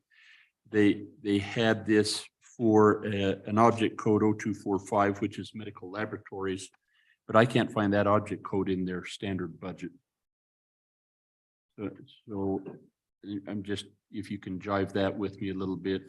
And then my second question then would be as we looked in 049 DFS, I didn't see any effort to reduce this inflationary impact on unit 5916, which is their contract to the tribes. Mr. Chairman, I'll have to look into the object questions you have to see if I could verify what that relationship is. There's nothing more. And you're fun than looking at make the Kevin overall chase letter in the down. table, right? Yeah, I just went back through the standard budget and was looking at those units, and I couldn't find the object codes to. Yeah, Mr. Chairman, I'll surmise what I believe that it is.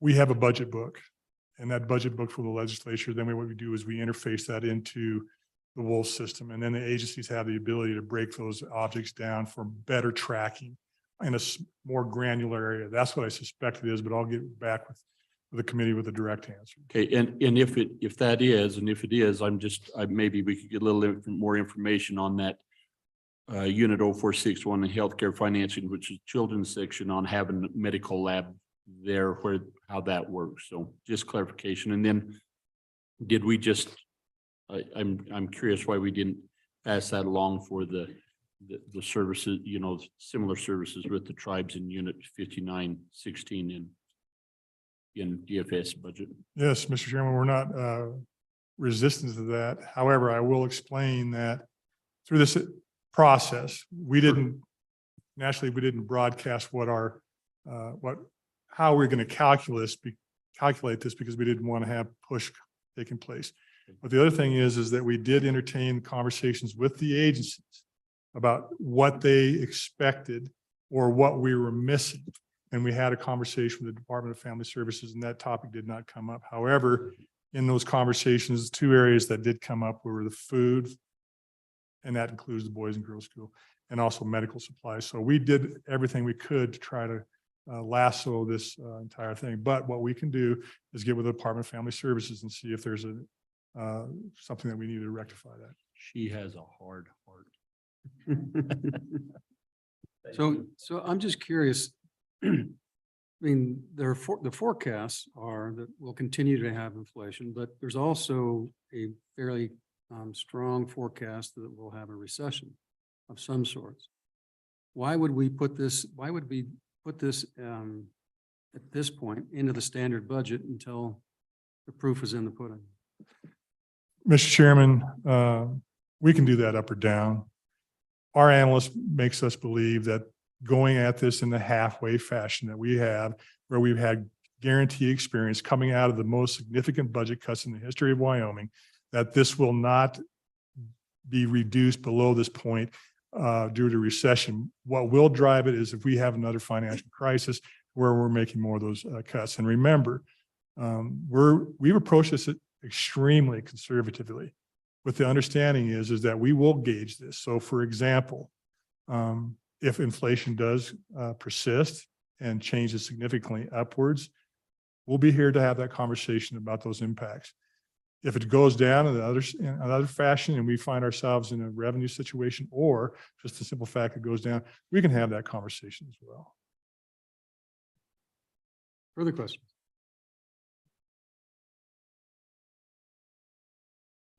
Okay. Oh, good. Oh, Don, please. Mr. Chairman, just a note for many of you who are using long-term profile, the Cliff Notes version, all of that. This request is actually $693,000 higher. So we will be making that adjustment. I believe the original message did not include community colleges. So those have been added. There are a couple more later on that I'll bring. So what's the total ask? $14,445,344. And you'll recall that your working documents have about 13.8 in them. Mr. Chairman, and Mr. Richards is exactly right. That's so the community colleges did not have an inflation adjustment in there. And since the governor delivered his original message, we've communicated with him, and the governor decided he wanted to add that in, and it's $690,000 and change. So I'm curious, when I read this letter, it says, the governor says, I have set aside $14.45 million in general funds for other inflationary costs. Under what authority does the governor set aside $14 million without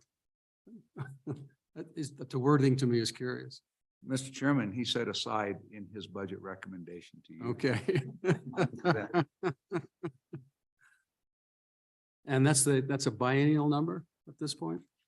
That's the intent, but again, Mr. Chairman, as Kevin suggested, we believe that will continue on, so it goes in the biennial, but we're going to track that, and so a year from now we'll be having this discussion again, and you certainly can. We certainly will be addressing that.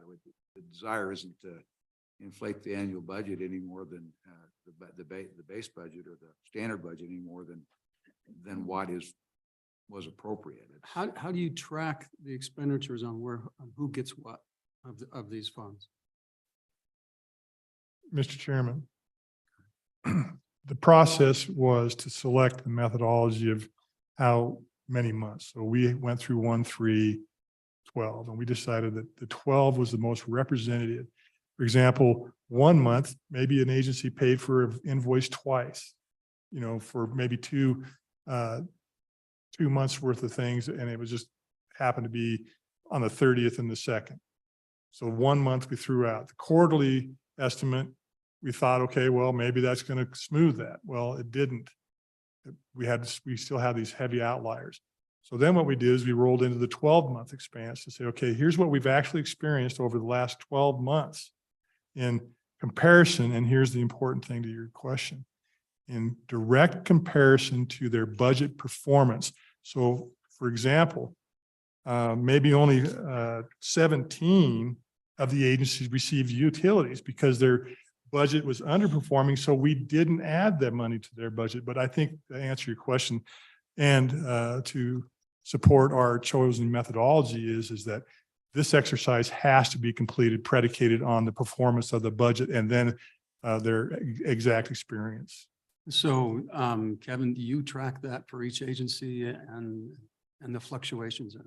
Mr. Chairman, and just like Chief Staff Perkins said, we will continue to monitor this, and we can report upon that anytime that you wish, including expecting us to have this conversation with you next December. And just so I know, do we have a breakdown of how this distribution would be with these particular funds?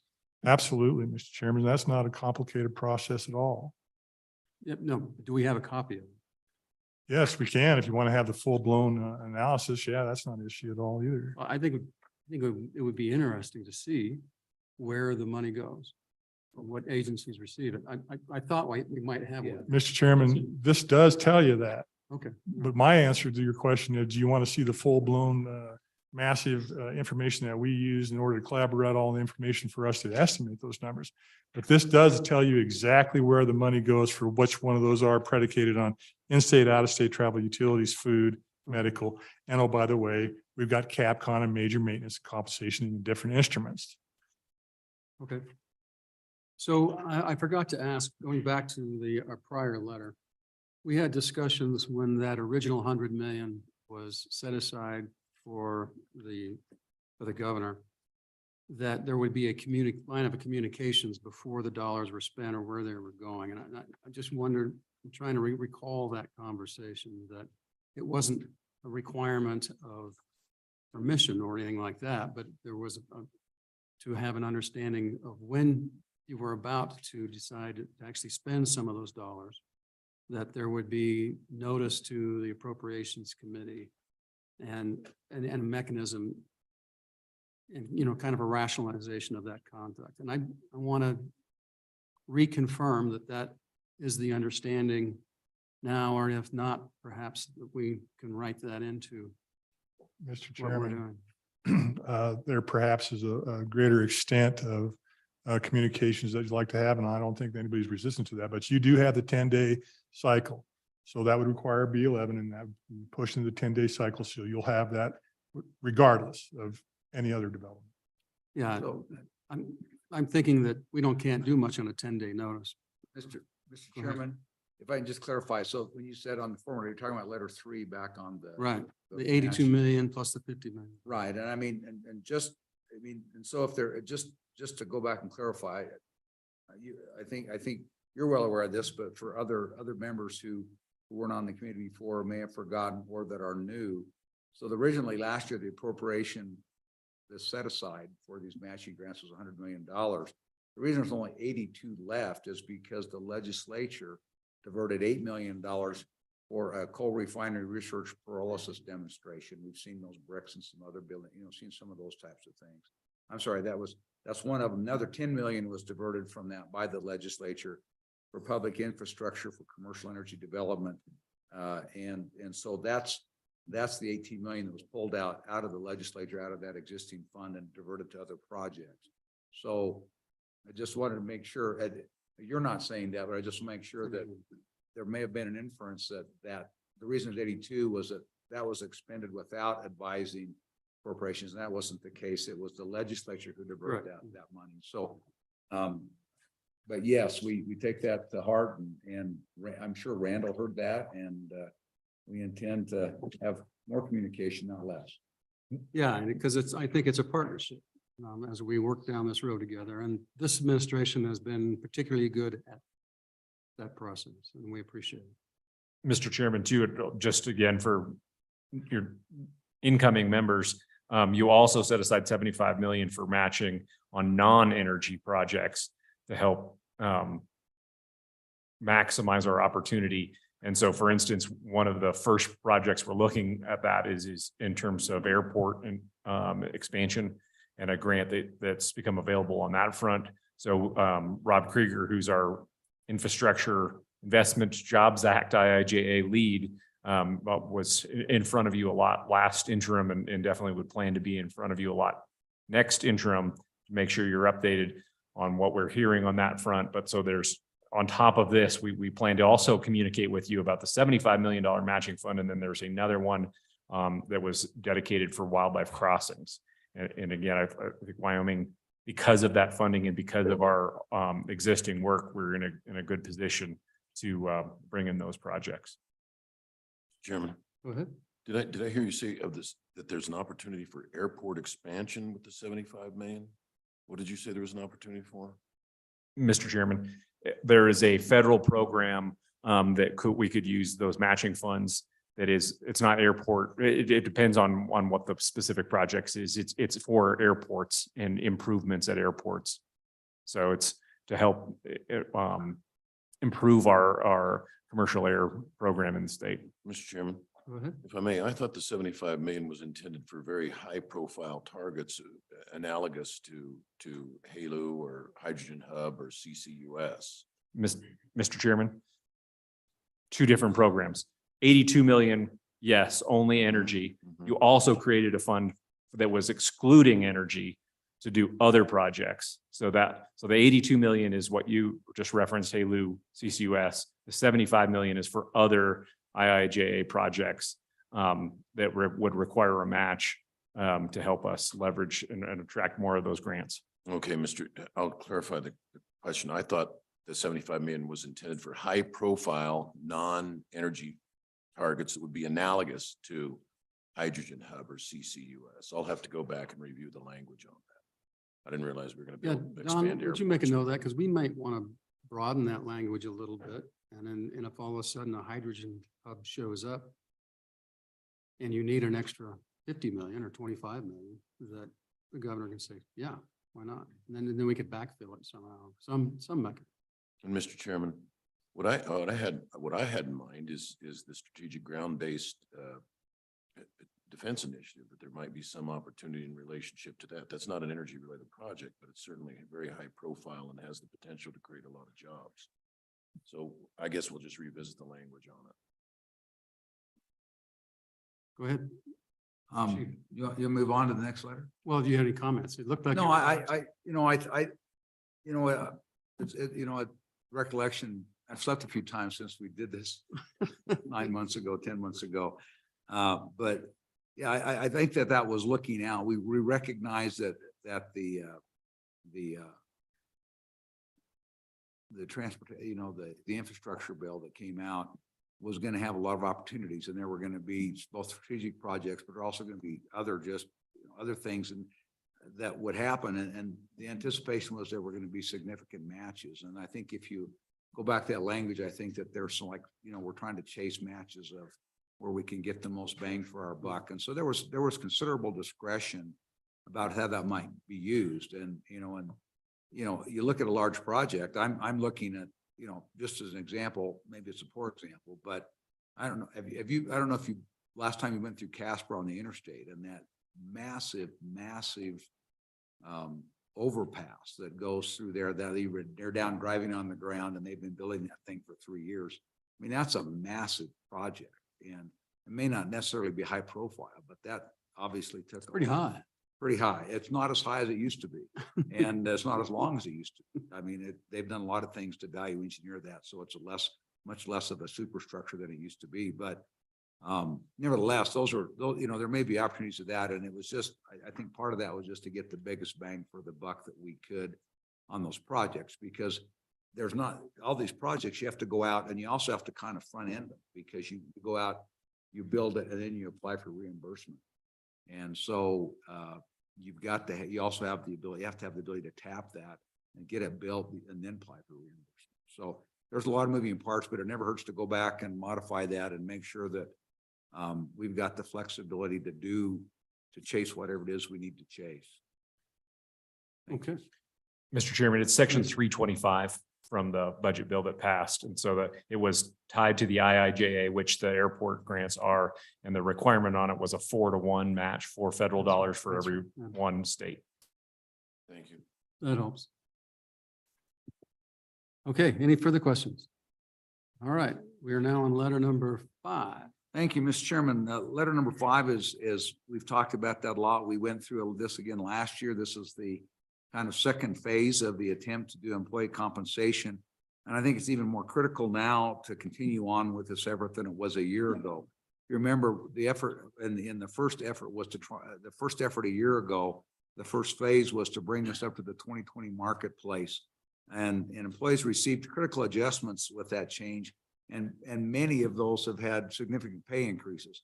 I think that we'll find some instances, and you probably have had some anecdotal evidence that maybe that didn't happen like it should have, and that may well be true. But overall, I think you're finding expressions from directors and even line people that made a big difference last year. However, that has continued to change. Inflation, as we know, continues to do that. As we look everything from fast food to gasoline has come back down, but certainly diesel hasn't. As you look at construction projects, you look at concrete, but the things that hit pocketbooks, you look at meat, you look at milk, you look at eggs, twice as much as they were a year ago. Those things hit your family's pocketbook, hit the pocketbook of all state employees as well. And so the inflation has put us a little bit behind the 8 ball as it has all other employers. We now find ourselves are nearly a 17% average now behind the 2022 marketplace, which the second phase was to move us up so that we were relatively close to the 2022 marketplace. So this is an effort to do that second installment, to continue to bring that. The state continues to have large numbers of vacancies and critical employment issues. Compensation isn't the only factor, but it's a significant factor in those, just as it is for other employees. We've got you look at the bottom of the second paragraph, we highlight a number of those unfilled vacancies that we're continue to have trouble filling. Entry-level correction officers, highway snowplow drivers, highway troopers, certified nursing assistants, nurses, and throughout state institutions. All of those are experiencing those things, as well as just competent staff that make the trains run and the lights go on, from janitors to everybody else. All those folks have experienced those things. And it's important we continue to try and bring them up so that we can have a state government that functions well and provides the services that it needs. So with that, we've got, the ask is $61 million to be effective April 1 of 2023. This is an enterprise-wide ask. And with that, we've got Treasurer Director Bach here to answer any additional questions, and I'm sure you have a few. So if you would, Trish, just kind of walk us through the overall impacts across the medium, low wages in terms of what people are going to get, because it's the hardest problem about this plan is it's just so complicated and the layers of it.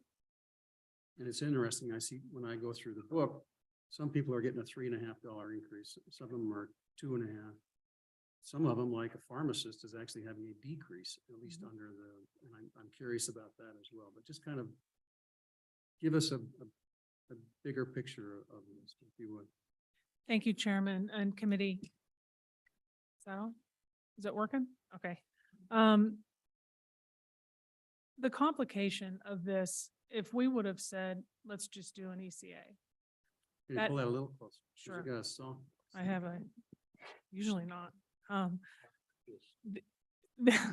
Usually our, if we back up and the reason we don't want to do an ECA and just have a percentage, those numbers don't work either. So phase one and phase two are identical, generally. So everything we talked about last year about the move to min, that first step, and then the merit matrix, the second step, are the same. So hopefully that's a little bit easier to talk about. We do have classifications that have gone down. Quite a few of the upper level classifications have gone down. That does not necessarily mean that there's going to be a pay cut for a pharmacist. It actually does not mean that. It just means that maybe their bump is not going to be as great as a custodian whose move on the pay table was higher. Does that also include the governor's staff? It does include the governor's staff. So, and just kind of to talk about the governor's staff, kind of the higher positions, directors. I know that the top EX grade has gone down. So you'll see that there's not a lot of those folks in the country. So there's pretty much one for one. There's one of me in every state. There's one chief of staff in every state. There's one state parks in every state. So there's only a handful of folks. So when upper folks retire, that changes the computation, which is why some of them go down. But generally speaking, this book is very much the same as last year with the new numbers. There's also some information on where we were, where we are now, and where we're going forward, which was a couple of the questions that we had during our budget hearing. One of the things that we know that the process is working. If you remember last year, there was a significant move to minimum. We had to move a lot of people to minimum. We don't have nearly that number going into phase two with this. So I'm going to turn it over to Aaron Williams, who's the phone a friend for me. We also have Megan, who is here, who runs all the numbers if we're going to get into the detail on how we do it, because it is based on employees during a certain time. So it's a rather moving target. So in April, when we go through this again, it'll be slightly different by the time we get it, just like it was last year. So I'll turn it over to Aaron for specific questions. Chairman Nicholas, members of the committee, thank you for having us again today. As Director Bach mentioned, and per Chairman Nicholas's question, there is the variation in percentages that employees receive. If we remember, the overall goal of these adjustments is to move state employees as close to that most up-to-date market that we have, which is the 2022, which we're asking approval for.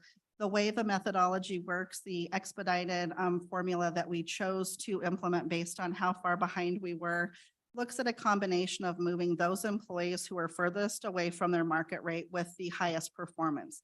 Those employees move quicker than those who have lower performance or who are already close to their market rate. So that's where you'll see the differentiation in percentages. Per Senator Guru's question, when we were here the other day in our ANI budget hearing, we have done a lot of analysis to put together, how the phase one worked and got us really caught up from 2017 to 2020. We moved as close to market with that distribution as we could. As Megan's numbers show from the 2020 to 2022, as Chief of Staff Perkins alluded to, markets have moved on average from those pay tables 10%, and state employees, even with the moves we made, are still on average 17% behind. But I think in regard to Senator Guru's question, what did we do in phase one? Did we do what we said we were going to do? And is it working? And then what will phase two do for us? We created, along with the spiral bound notebook that you guys have, just kind of a 2-page showing that. And I want to apologize right off the bat. I have probably looked at this 50 times since Megan put it together for me. We have a typo.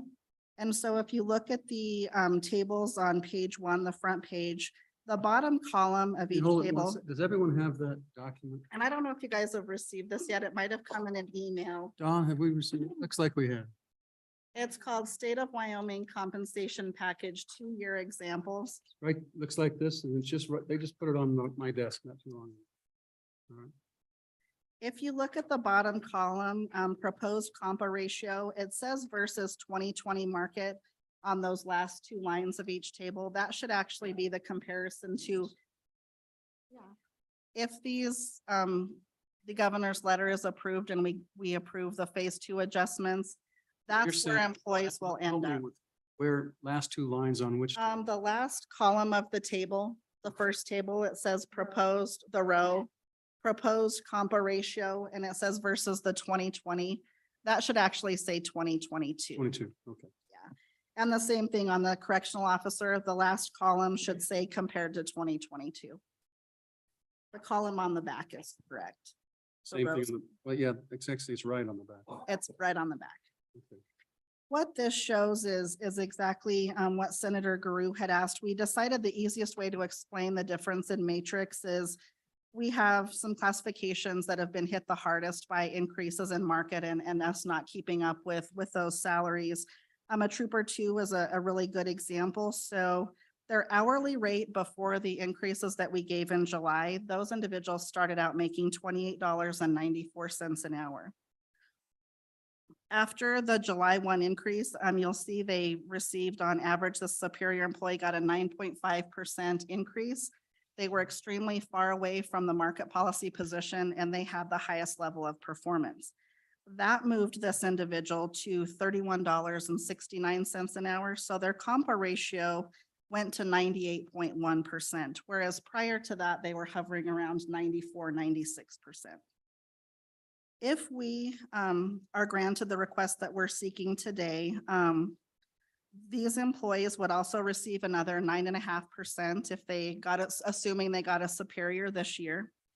That would move them to $34.70 an hour, which would then put them at the proposed compa ratio of 107% of the most recent market. And I think the goal that we've been shooting for all along is that meets expectation employees should be at the market policy position. They should be at 100% of market. We are not there. It would cost us close to $100 million, approximately, I think 91 million, if we were to move every position to that market policy position. But you see those higher performing employees will get there in most occupations, you know, depending on how far away they are from market with their performance. So implementation of phase two will get us to where we had hoped we would get, so that when phase three happens, we're coming in for smaller, you know, cost of living type adjustments, not these large adjustments that we're asking for now. The meets expectation employee is the other example right next to it. So it kind of shows how a meets expectation versus a superior employee move. Of course, they're not, you know, 107% of market, but you want those meets expectation employees to be around 100%. This gets them there. And so the agencies who've been struggling recruiting and retaining trooper twos and troopers in general have been an example of that. Correctional officers, as well as the snowplow drivers. If phase two is implemented, we will hit the sweet spot where I think we need these salaries to be in order to recruit and retain those positions. Director Bach had also mentioned, you will see the two tables that compare the current compa ratio versus the 2020 market to 2022. When we came to you asking for these similar increases last year, we had a large number of state employees at the bottom of the pay tables.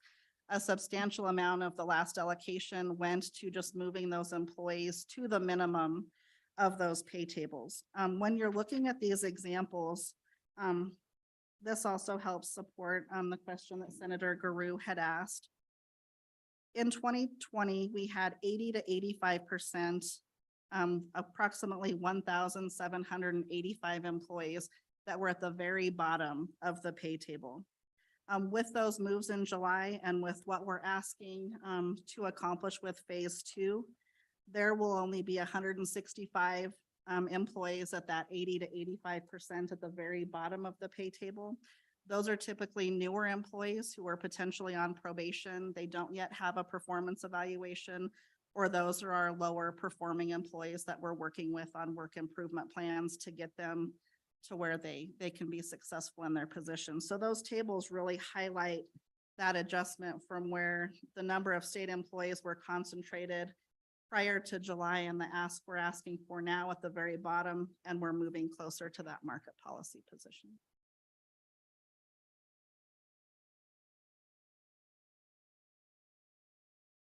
Okay, questions for, this is helpful. It's going to take a while to study it. Go ahead, Representative. Mr. Chairman, I have a question about the book.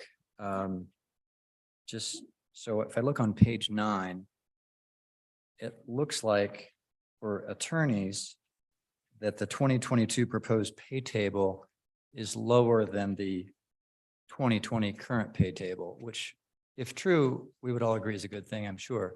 But then on page 21, to take an example, managing attorney, it appears to show that the managing attorney would get a 7.4% increase with the proposal. And so I guess the question, I'm sure those harmonized, I just don't know how. Can you help me with that? Chairman Nicholas, Representative Stith, you're exactly right. That did go down, you're correct, but I think if you'll remember last time and in the book, the attorneys in the state of Wyoming were some of our state employees who had fallen furthest behind market. They were anywhere between 40 and 60% behind the 2020 market tables. I think that happened due to various reasons. I think in the past when we had given adjustments, we had a lot of caps. So employees who were making 80,000 or above sometimes were ineligible for market increases. And even though that sounds like a very high salary, it's not when it comes to attorneys. And so previous increases, they were not allocated. So going 5 years on the 2017 pay table and never adjusting those salaries, they were some of our employees who were furthest behind. So even with a decrease in their market rates for 2022, those employees are still so far behind that this is just catching them up. Okay, further questions? Go ahead, Representative Henderson.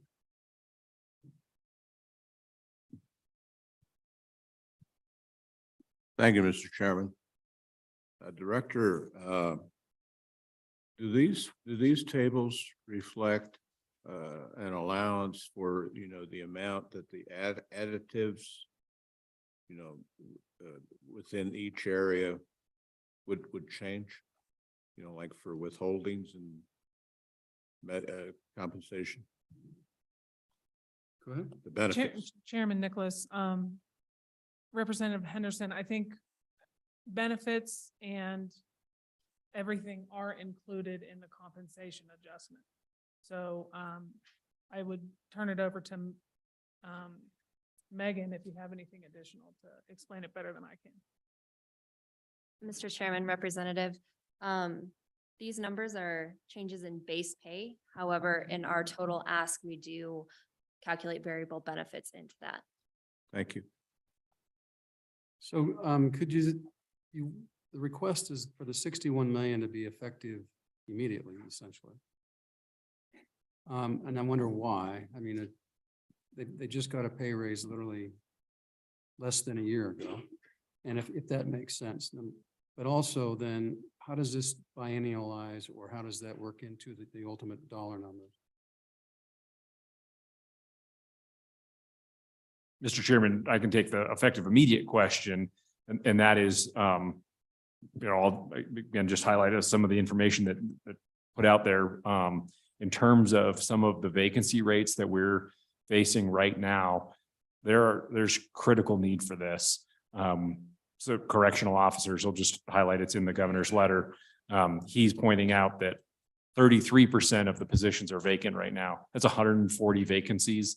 And that was after when the big vacant position cuts happened in the 21 budget. That was 161 positions cut from corrections. They were, I think you all had noticed that those were kind of perpetually vacant. So 161 positions are gone, and 140 of those are still vacant. And there is just critical need in terms of staffing in some areas, and elsewhere, that's a public safety example. So are snowplow drivers. So are our troopers. There's other law enforcement positions, obviously, that we could point to. But in terms of just delivery of services that the people demand of the state too, we just feel like this this is urgent at this point, that we'd ask you to consider doing it effective immediately, because this is, we're starting to see some right sizing on what happened effective July 1st, but it's the governor's position that this is an urgent matter to get us to this 22 issue, because we'll still be chasing the 22 market adjustment. We'll still be chasing the inflation that has happened since then. So, for us to remain as nimble as possible, this is kind of a request to say, let's operate like a business and be nimble and recognize what's going on with our workforce and our necessity of meeting what our customers demand of us. Kevin?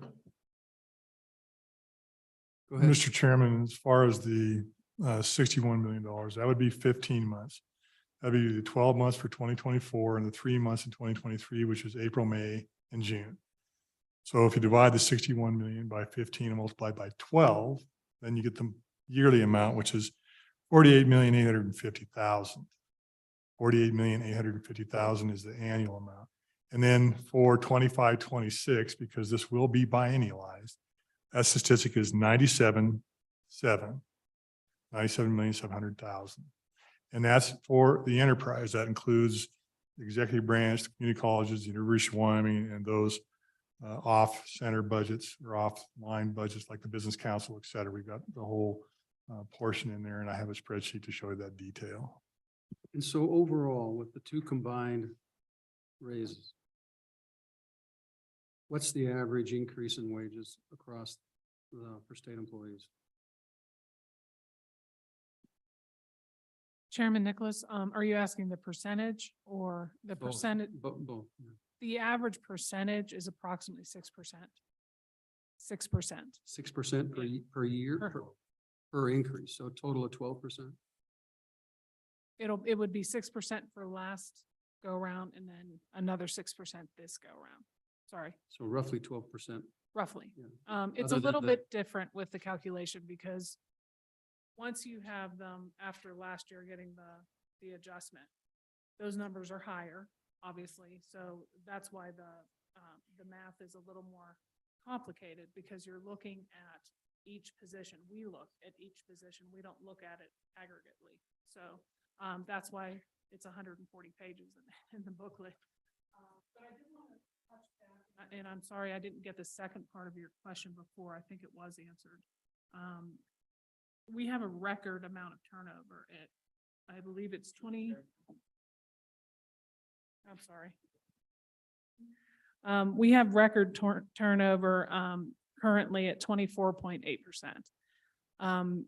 And I would be remiss if I know we talk a lot about troopers and officers and correctional officers as well, but I think if you focus a little bit, just to get an example of all the agencies, I think DFS is a good example of that.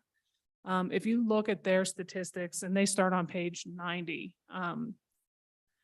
I know that they're not in here asking all the time and they're not the ones being focused on, but we have a serious problem at DFS and workforce services, I would argue, with a lot of those agencies that we really don't focus a lot on. So I would hope that this committee would look at some of the other agencies as well. It's a struggle and they're very appreciative of what happened last year. And I think with this second iteration, we're going to be, as Aaron said, closer to that, what we should be in the Hay methodology. Because Hay methodology is not pay, that's classification. And I think that sometimes gets a little confusing. So the way that that classification system works is it has to be funded.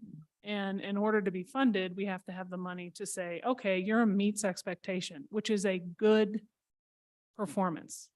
You're doing what we asked you to do. They should be at market. That's where they should be. That's why you see when Aaron went through that sheet, when they're at 104% at a superior, they should be over that market rate. If they're lower, not doing quite what we want them to do, they should be lower than that 100%. That's how generally it's supposed to work. And I think with the 2-pager document that you have, that shows that we're getting there.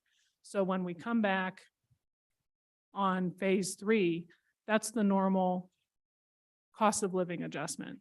Moving of the pay tables, it should be a minimal amount, especially to the general fund. compared to what we've done in the past 2 years. And so, Kevin, how much was the total biennial increase from step one? And then what was it combined? That's what I'm getting. Mr. Chairman, yes, Governor recommended a certain amount and the Joint Appropriations Committee and Legislature added an additional amount. But that amount totaled $64,786,876.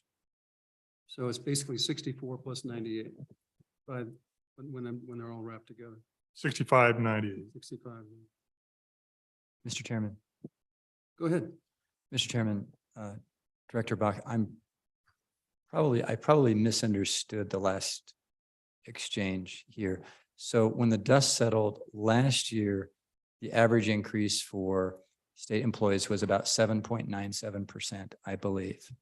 If we do what's recommended here, then the addition onto that is an additional 6%. Is that correct? Or is it different? Chairman Nicholas, I'm going to turn this over to Megan for specifics, but what Director Bach was referring to with the 6%, and she's absolutely correct.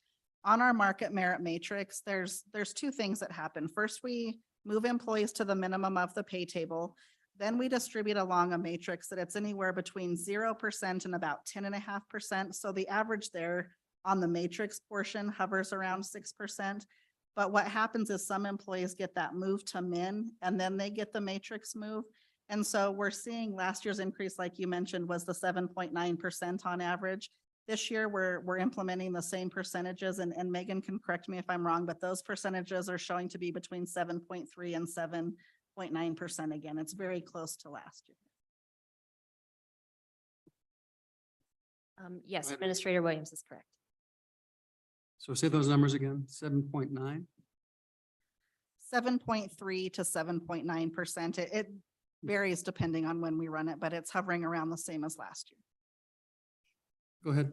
Further question? Okay, and Mr. Chairman, I apologize for being so slow. So if I wanted to compare someone's pay from, essentially a year and a half ago to what will be a year and a half from now, it's going to go up 7.97 plus another 7 on average.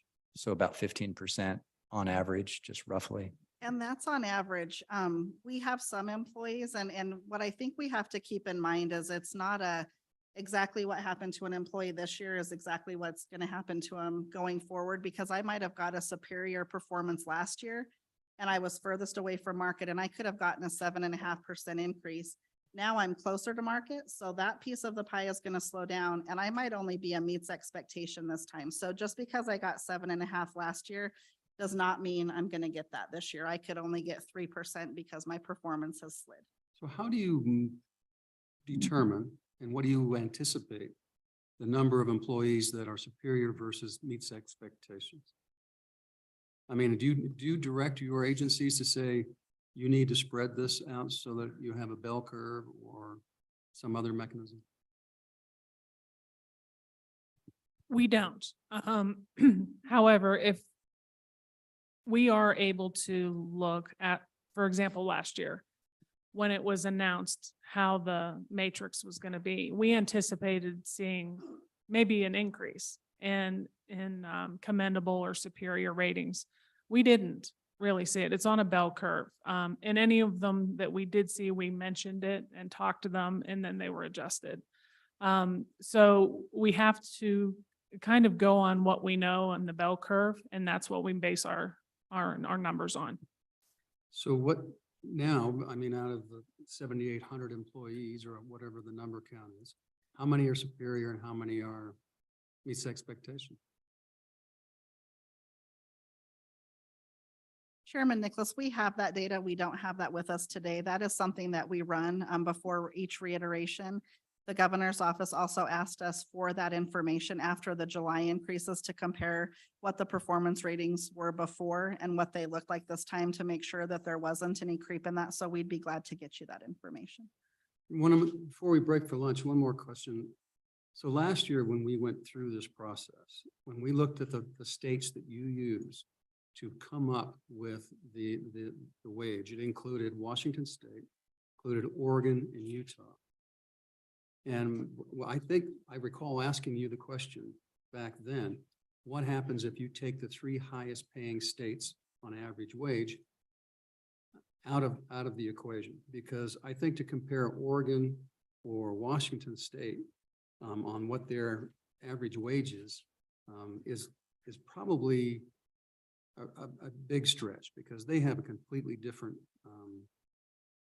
cost of living hourly wage practice in those states. And I think, so I just want to know if, I'd be curious to run the numbers without those states, or what figures you would come up with and how that would modify the scales. Chairman Nicholas, we can look at that. I will say that we have migration to Washington. That's one that I do know. We also have migration to California and to Texas, so we could add those in as well, but we Well, don't. I'm not interested in migrations. I'm Right. interested in what the wages are for the states around us, because that's a justification, but not necessarily a rationalization. So And two Chairman, different things. and what I would say, and I can turn it over to Megan because she is the expert on it, but the methodology, that's the methodology to calculate is the migration.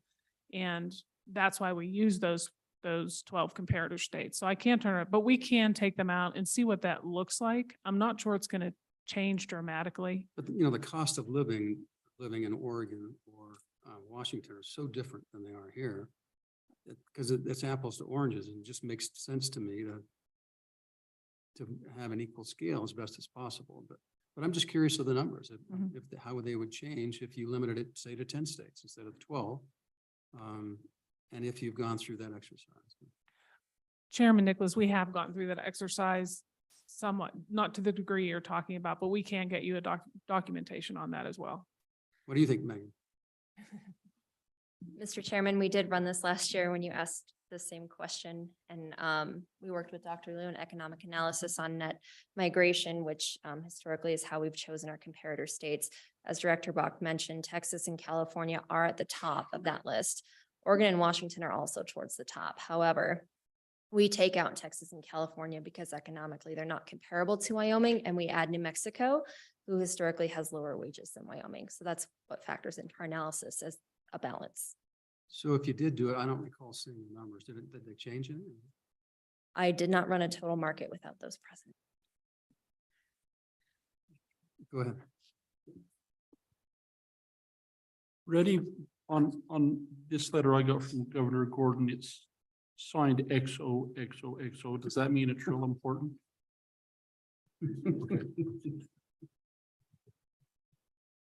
Senator Salazar. Thank you, Mr. Chairman. Is there a phase 3 increase as well? Chairman Nicholas, Senator Salazar, when we talked about the 3 phases, the way that we're talking about phase 3 is a maintenance. So there wouldn't be an additional move to min in the matrix. It would be more of an ECA, external cost adjustment. And ideally what happens is that every couple years we move the pay table. I'm not saying that you need to move the pay table every year, maybe every biennium.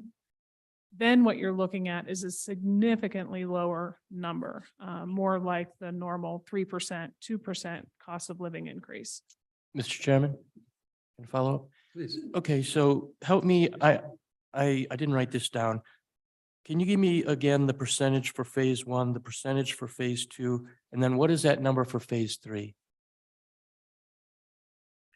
Chairman Nicholas, Senator Salazar, do you mean the percentage of what the average increase was? Correct. And last year it was 7.9. Okay, And this year it's going to fall between 7.3, 7.9, somewhere in there, okay. depending on the time we run it. And then phase 3, which is a different animal, but you're looking at a higher number.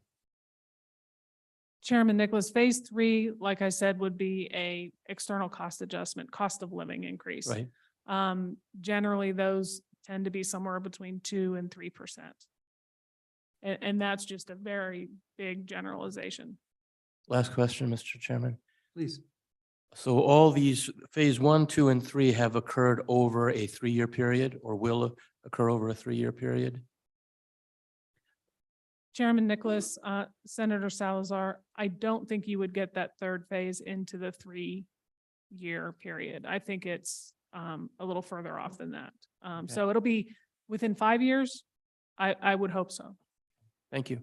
So have we looked at the average private industry wage in Wyoming over the same period of time and how much it has increased? Or Chairman Nicholas, I'm going to turn it over to Megan again. However, I do know that the private industry is also included in our methodology. So I'll turn it over to Megan so she can explain it.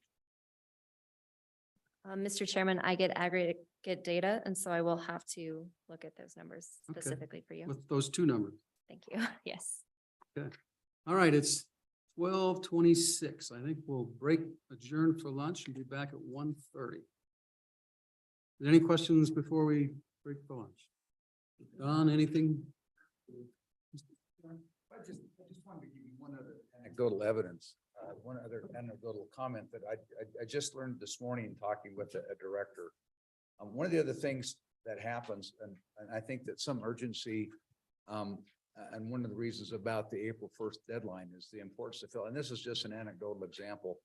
Doesn't happen in every instance, but in some instances. So I believe if you go to the Basin Nursing Home, that's now being run, I think, if I remember right from our discussion, is Stefan in here? Stefan, 3 nurses? And that's 3 nurses in there. Why don't you run them through how you're doing the nursing home and how we're making up for the vacancy rates and what that's costing on an hourly basis for vacancy rates at the nursing home, at the basic. Thank you, Chief. Mr. Chairman, if I may, Stefan Johansson with the Health Department. As I mentioned, some of these stats in our budget hearing on Monday, currently at the retirement center in Basin, we have one of the highest census I've seen since I've been here, about 84 patients. But we have 3 or 4 staff nurses for that population. The rest are contractors, if we can find them. And typically for our facilities that have higher acuity and safety net populations, we're paying anywhere from $80 to $125 an hour for nurse labor. Situation similar at the state hospital. We currently have or most recently had a 65% nurse vacancy rate, over 50% CNA vacancy rate. Life Resource Center in Lander, we're in, depending on the unit, depending on the area, between a 40 and a 60% CNA or direct service provider vacancy rate, and similar with our nurses. Again, as we discussed on Monday, these are safety net facilities with tough populations.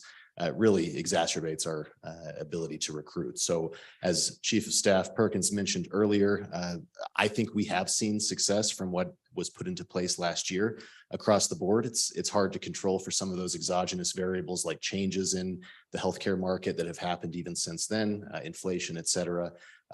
But we have pockets of areas where we did see significant increases of folks coming up to minimum, and indications that retention, not necessarily recruitment, but retention stabilized in some of those units. So certainly from the health department's perspective, I won't speak for family services or corrections, but I know it's a similar boat.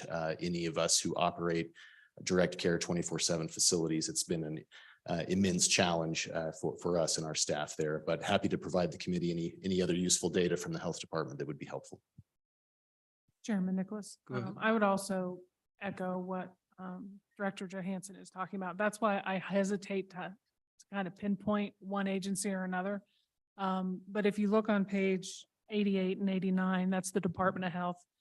Their LPNs are 35.2% behind market. So I think it's important to highlight everybody, but that's why I don't like to do one over another.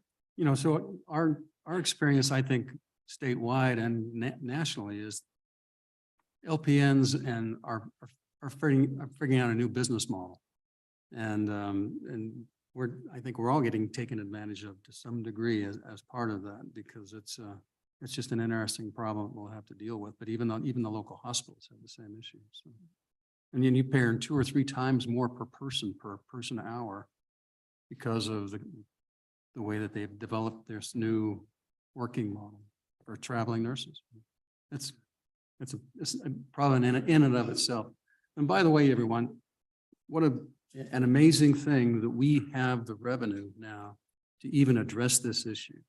2.5 years ago, we were cutting positions and cutting agencies' budgets, and It's just fortunate that we're in this position.